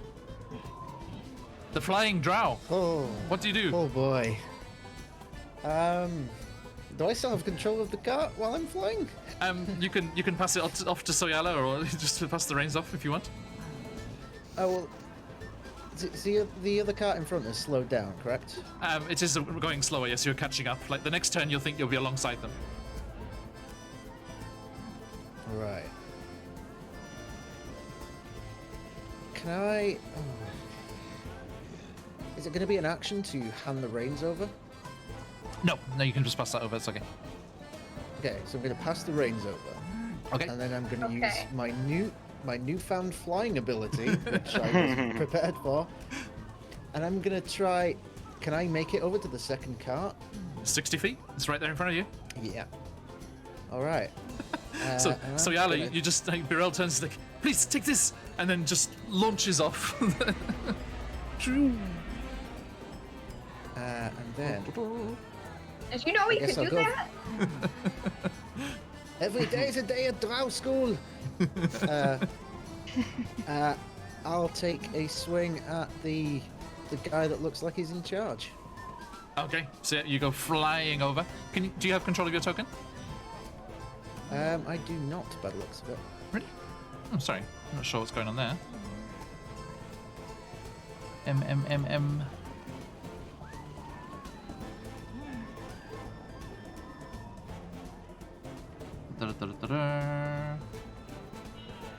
Where are we?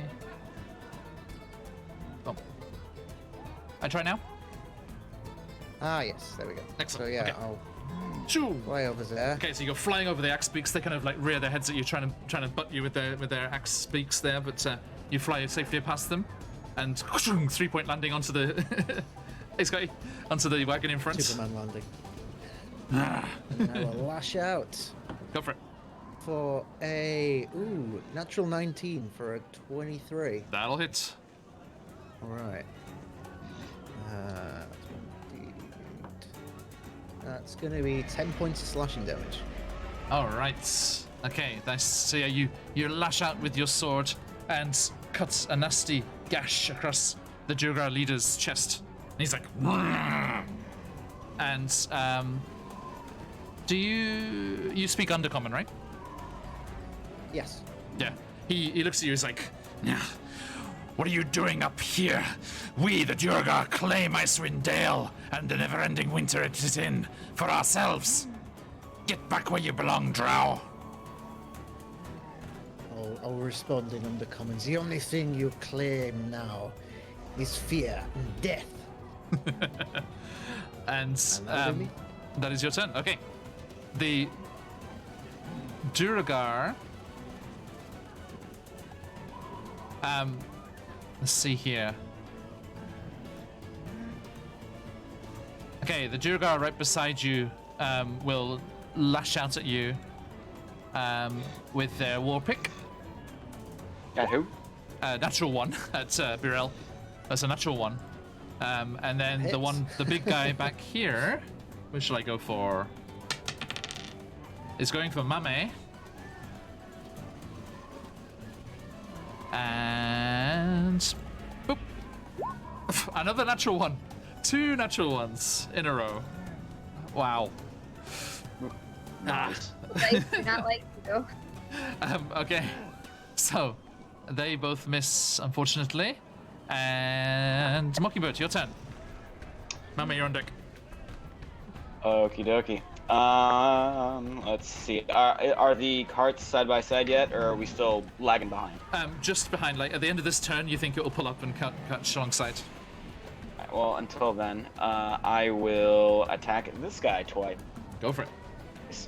I read up on the rules for Swashbuckler and narrowed it down. Finally, I get sneak attack even if allies are close by. The only time I don't get it is when two allies are next to each other. Is it? Okay. Yeah, because I don't forget the normal rogue sneak attack, and normal rogue sneak attack lets you get sneak attack, as I have read it, when allies are like surrounding the guy. That is true. Yes, that is true. Yeah, And then so they're not I don't forget how to do that when I Yeah. take Swashbuckler. So yeah, it's actually that means that you get you'll get sneak attack when you have allies fighting them, and sneak attack when you're on your own. Because of the swashbuckler. Yes. Nice. Yeah. Okay. go for Finally, it. we figured that out. All right. So I'm just going to attack him with the short sword first, as standard procedure. Yoink. There we go. And ooh, not great, but I still am blessed, correct? Yes, Yep. D4. Indeed. Yo kata des. Alright, at 16. Just enough. That was the draconic. Okay, so that is 11 damage Oof. Okay. for Nasty the cuts. short sword. Okay. And I'm gonna swing around with a backhand dagger. Gonna try to get him in the ankle or in the leg and try to disable him. Go for it. And a 17 That'll with hit. 5 piercing damage. All right. Okay. You cut him across with your short sword and then thrust the dagger into his leg, and it's not enough to take him out, but he looks absolutely awful. That'll do me then. I'm He's gonna just kind of bellowing in skirt pain. around him to this side of the. Yeah, you're kind of of the cart pirouetting now. around him, doing this dance of blade and footwork. Mama, you're next. So now you're on deck. Seeing as my newfound friend is in not mortal danger but danger, Yep. I will shoot a arrow at the not boss guy because he's within range, and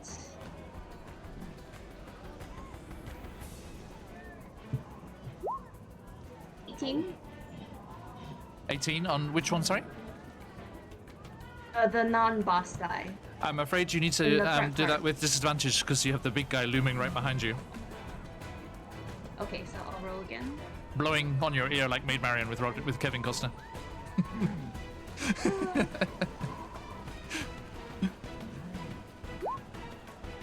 Wow. 18 again. Oh, 18 again. Nice. That hits then. So that's the normal Duergar in the front sled. Yes.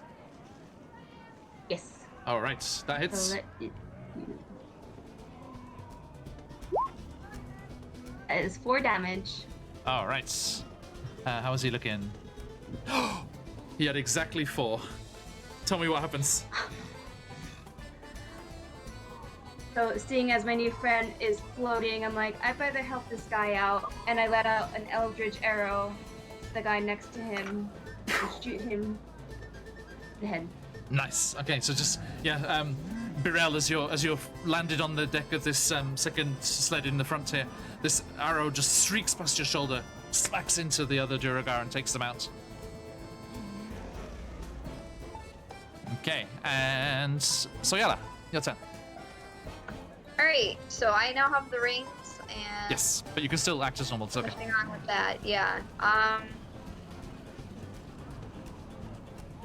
Man, we got this guy like right behind us. Hmm. He's pretty bad, I think. Yeah, it looks awful. Really, really bad.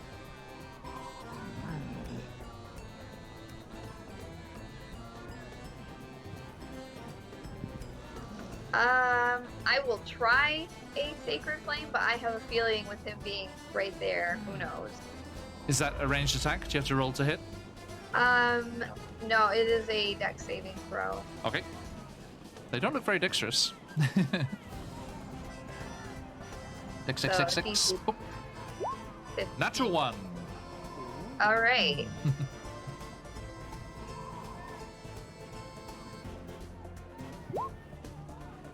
For 7 points of radiant damage. All right. Okay. So yes, you you lash the reins to try and get the axe beaks to catch up with the other sled as quickly as you can. Turn round and boom!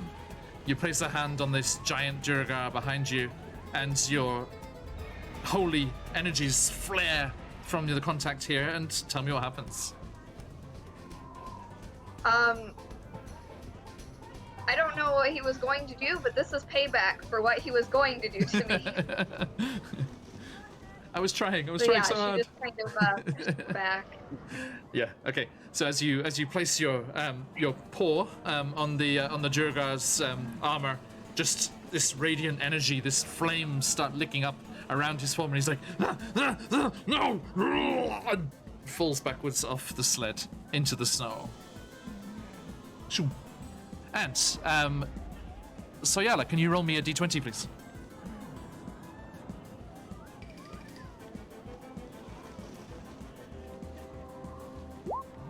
Another magic shop? What are the odds? Say again, sorry? 17. A 17, okay. Nothing happens this time. Although I was secretly wishing for another magic shop, I'll be honest.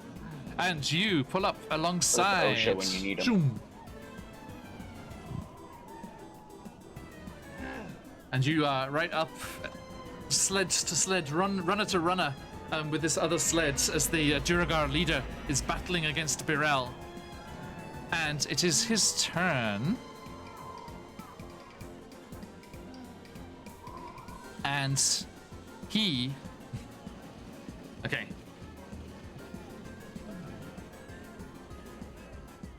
I'm sorry, Soyala, was there anything else apart from the attack?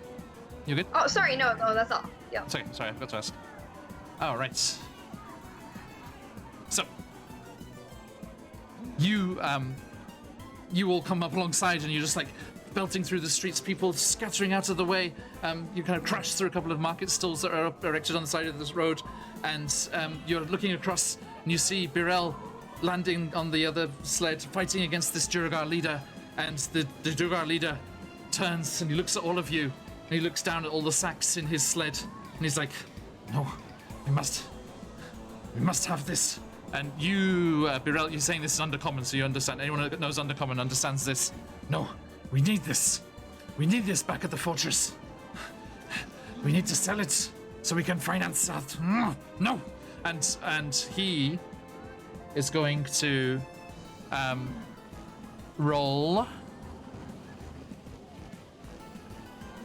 and a grapple attempt at you, Birel. So Birel, can you give me a athletics or acrobatics check? Go for athletics. Okay. That's a natural 18 plus 4, 22. Okay. So, let's see here. Okay. You managed to avoid them as they try and grab you, and it looks like they were trying to shove you out of the cart, out of the sled that they're riding in, and leave themselves alone.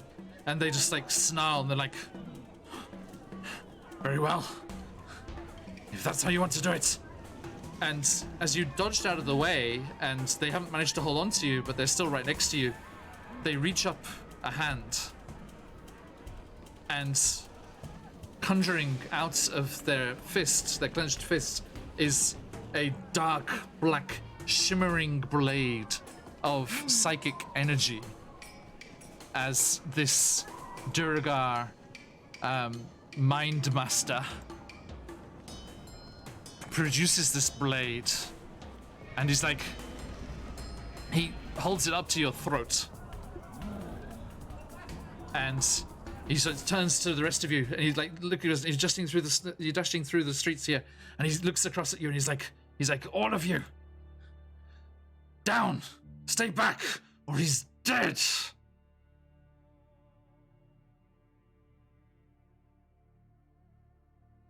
How do you react? Tom, you're next. What do you say? Don't do anything. Don't hurt him. Sorry. Excuse me. Her. Yes. Sorry, bro.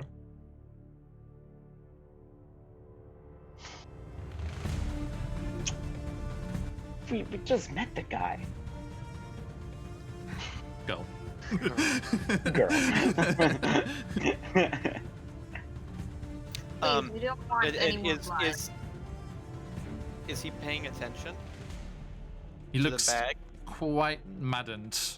He's just like, he's like completely like last ditch effort. It's like, what do I do? How can I get out of this situation? My action, since I think that he's distracted, is going to be trying to mage hand the bag, if I can. It's too heavy. It's too heavy? Yeah, okay. too heavy. I'm gonna. Can I whisper to Mame in this time while this is going on? Speaking is a free action. Yeah, no problem. Okay. Then I will not mage hand the bag, Mhm. but I will mage hand one of the rocks inside of the bag Okay. and slowly start to move it so that it will just touch him. As we have learned that it has some effects. Okay. It might give us a Noted. moment to act. Noted. Okay, that's Ton's turn. Birel, what do you do? Well, I have only just met these individuals. I don't believe they have to sacrifice themselves for me. And I'm not one to back down for a fight with a Durga. I will attempt to stab the Durga in the chest with my blade, since Okay. he's right next to me. So yeah, he's gesturing towards you with this magically produced knife, and you, yes, you kind of dart back and lash out with your sword. Go for it. That is a 20 total. That'll hit. What's the damage? Is 12 slashing. Nice. Okay, so yes, you desperately lash out with the sword and do a grievous cut across this Durgar. And he's still up though, I'm afraid, but he's very, very, very badly wounded.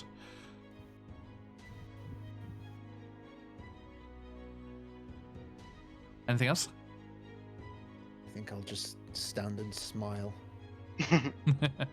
directly. Just yeah, with blade ready. Okay. It's like, you're not the only one with a magically produced blade. I can do that too. And the Durgar are gone, so we can get rid of them. Mockingbird, what do you do? I'm going to yeet myself over to this one, right here, with short sword and dagger, poised to just cut him down from the back. Give me an acrobatics check, please. Yeah. Okay, acrobatics. 23. Okay, yes. Even with the two sleds crashing against each other and bumping off each other as you go flying down the road, you manage to spring lightly across to the other side. Alright, and I'm just gonna bring both of them down in kind of like a stabbing motion towards probably around the shoulders. Okay. Let's see if I can pierce the armor. And this is the short sword. Go for it. That is a dirty 20 for 11 damage. Okay. Tell me what happens. I'd say both the weapons just find the chinks in his armor and kind of just sink deep, and his eyes just kind of go blank. Take him out and he kind of goes limp. Well, before that, sorry, I will take control over that for just a moment. Yes. He, please. yes, you stab down, and he just like arches back. He's like, ah! And he turns and pulls himself off your blades.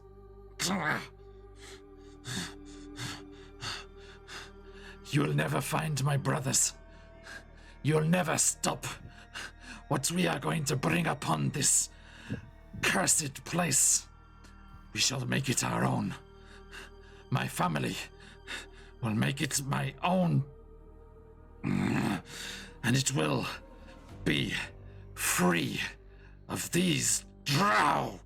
And he turns, and you kind of just see this all in slow motion, and he just barrels towards the back of the sled, crashing into Birel, and both of them just go off the back of the sled, and they're rolling and tumbling through the snow. You're speeding away from them still. What do you do? We're I'm out just gonna of jump off the initiative. cart after them. Out of initiative now. You're free to do what you like. Yeah.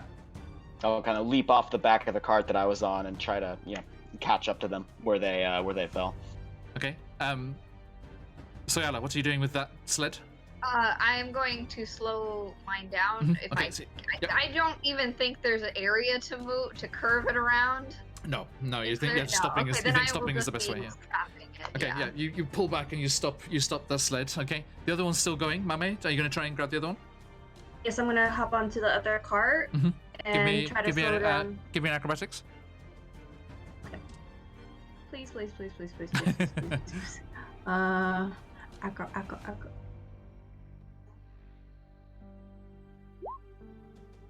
I get Soyala's blessing. Yep. 11 right now. Okay, I'm gonna. Is it on ability checks, Soyala? It's only on saving and attack. Okay, rolls, sorry, afraid not not. ability checks. Sorry. Okay. It's But 11. 11's okay. Yeah, on the 11's okay. It's cart. not terrible. You don't land very prettily, but you do manage to flap your wings and stop yourself from falling between the two sleds. And yep, you land there, and you're gonna grab the reins. Yes, and try to slow it down. Okay. Can you give me animal handling?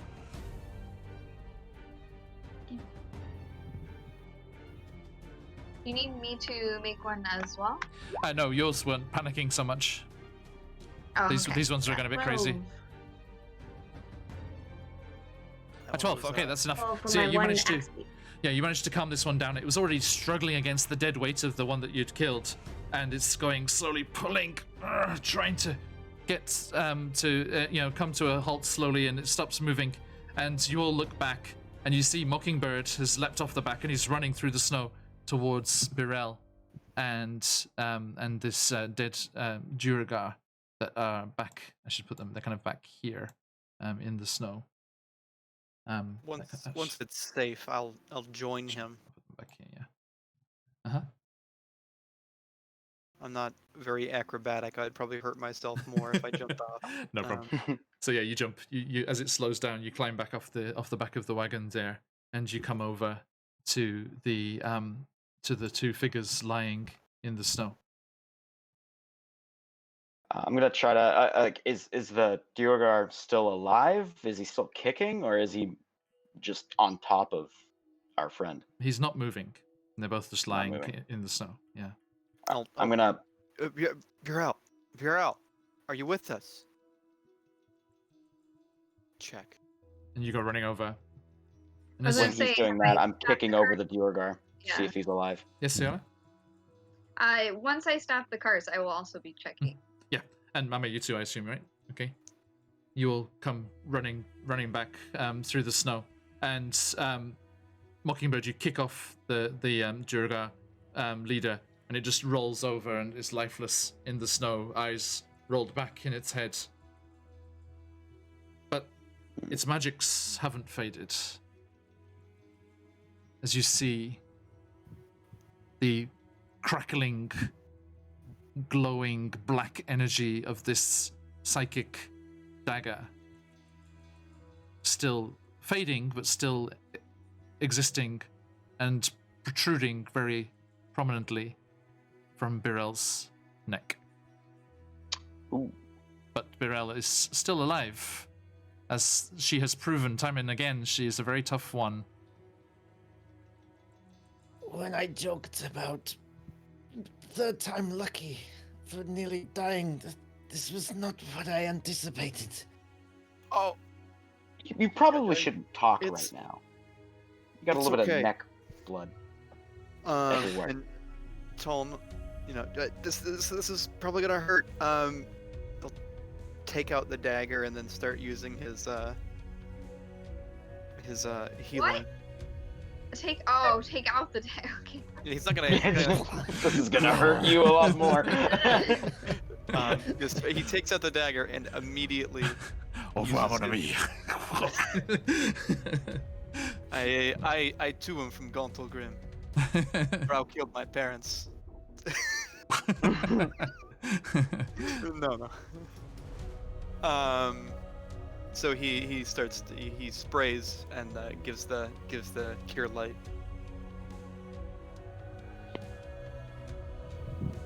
You don't know if it was something to do with this dagger and the way it's designed, or the magics, the foul magics that power it, or whether it was the extent of the wounds Spirel had already suffered at the hands of the Red Wizard.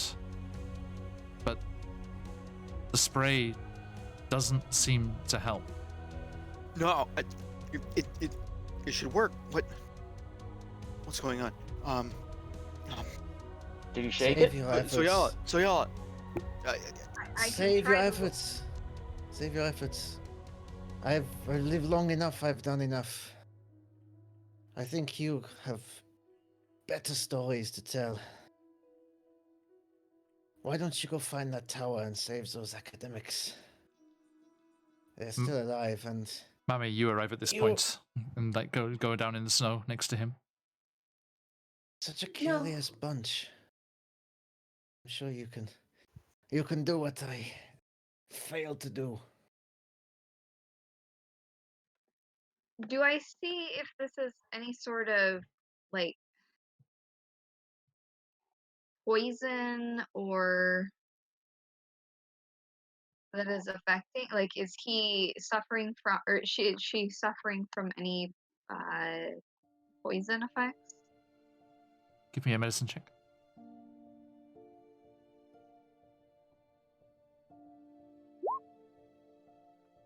22. It doesn't seem to be poison, no. It's something in the mind, and you're reminded of the kind of psychic attack that this leader tried to do against the rest of you. You think this is something not of the flesh. It's not the physical wounds that's mortal danger for Birel. There's something deeper, something in her brain that has been broken by this. I could try one other thing, but I don't think it would work. Birel? Save What yourself. would be your wish? You've got more days to live and more battles to fight. You don't waste your efforts on an old drow. Just go find that tower out east. Save those people. Go Mame, tell your story, friend. Mame, Birel looks at you when she says that. Thank you Oh, hang for on, I've got helping an my intruder. comrades.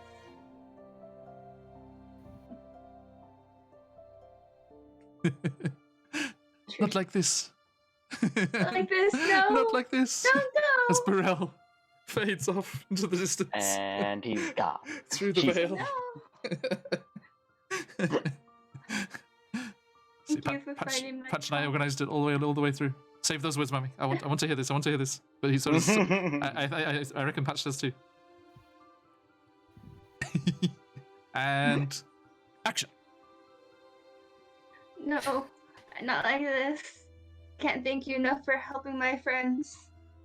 I can't thank you enough for putting yourself through all this and being alive to be able to tell me this. You can't go this way. You have to fight it. My fight is done. You can, as you say, you tell my story and I will live on. Probably We'll in tell your better story. condition than I am now.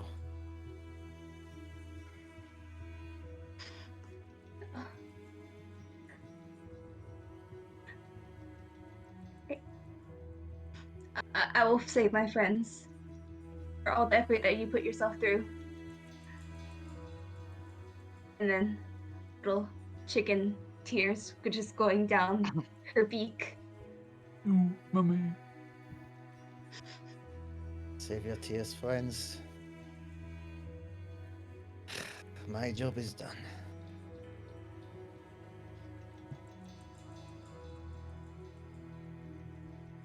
I'll just sort of lay back. Salute. Just sort of lay back. Eyes remaining open, but I look at peace. Slight Okay. smile.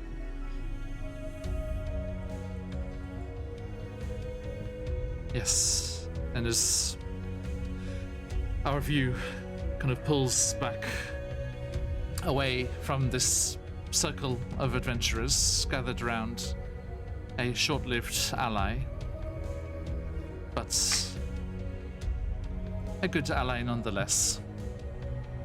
And you look back and you see the cart full of these sacks of this substance, this crystal that was so sought after.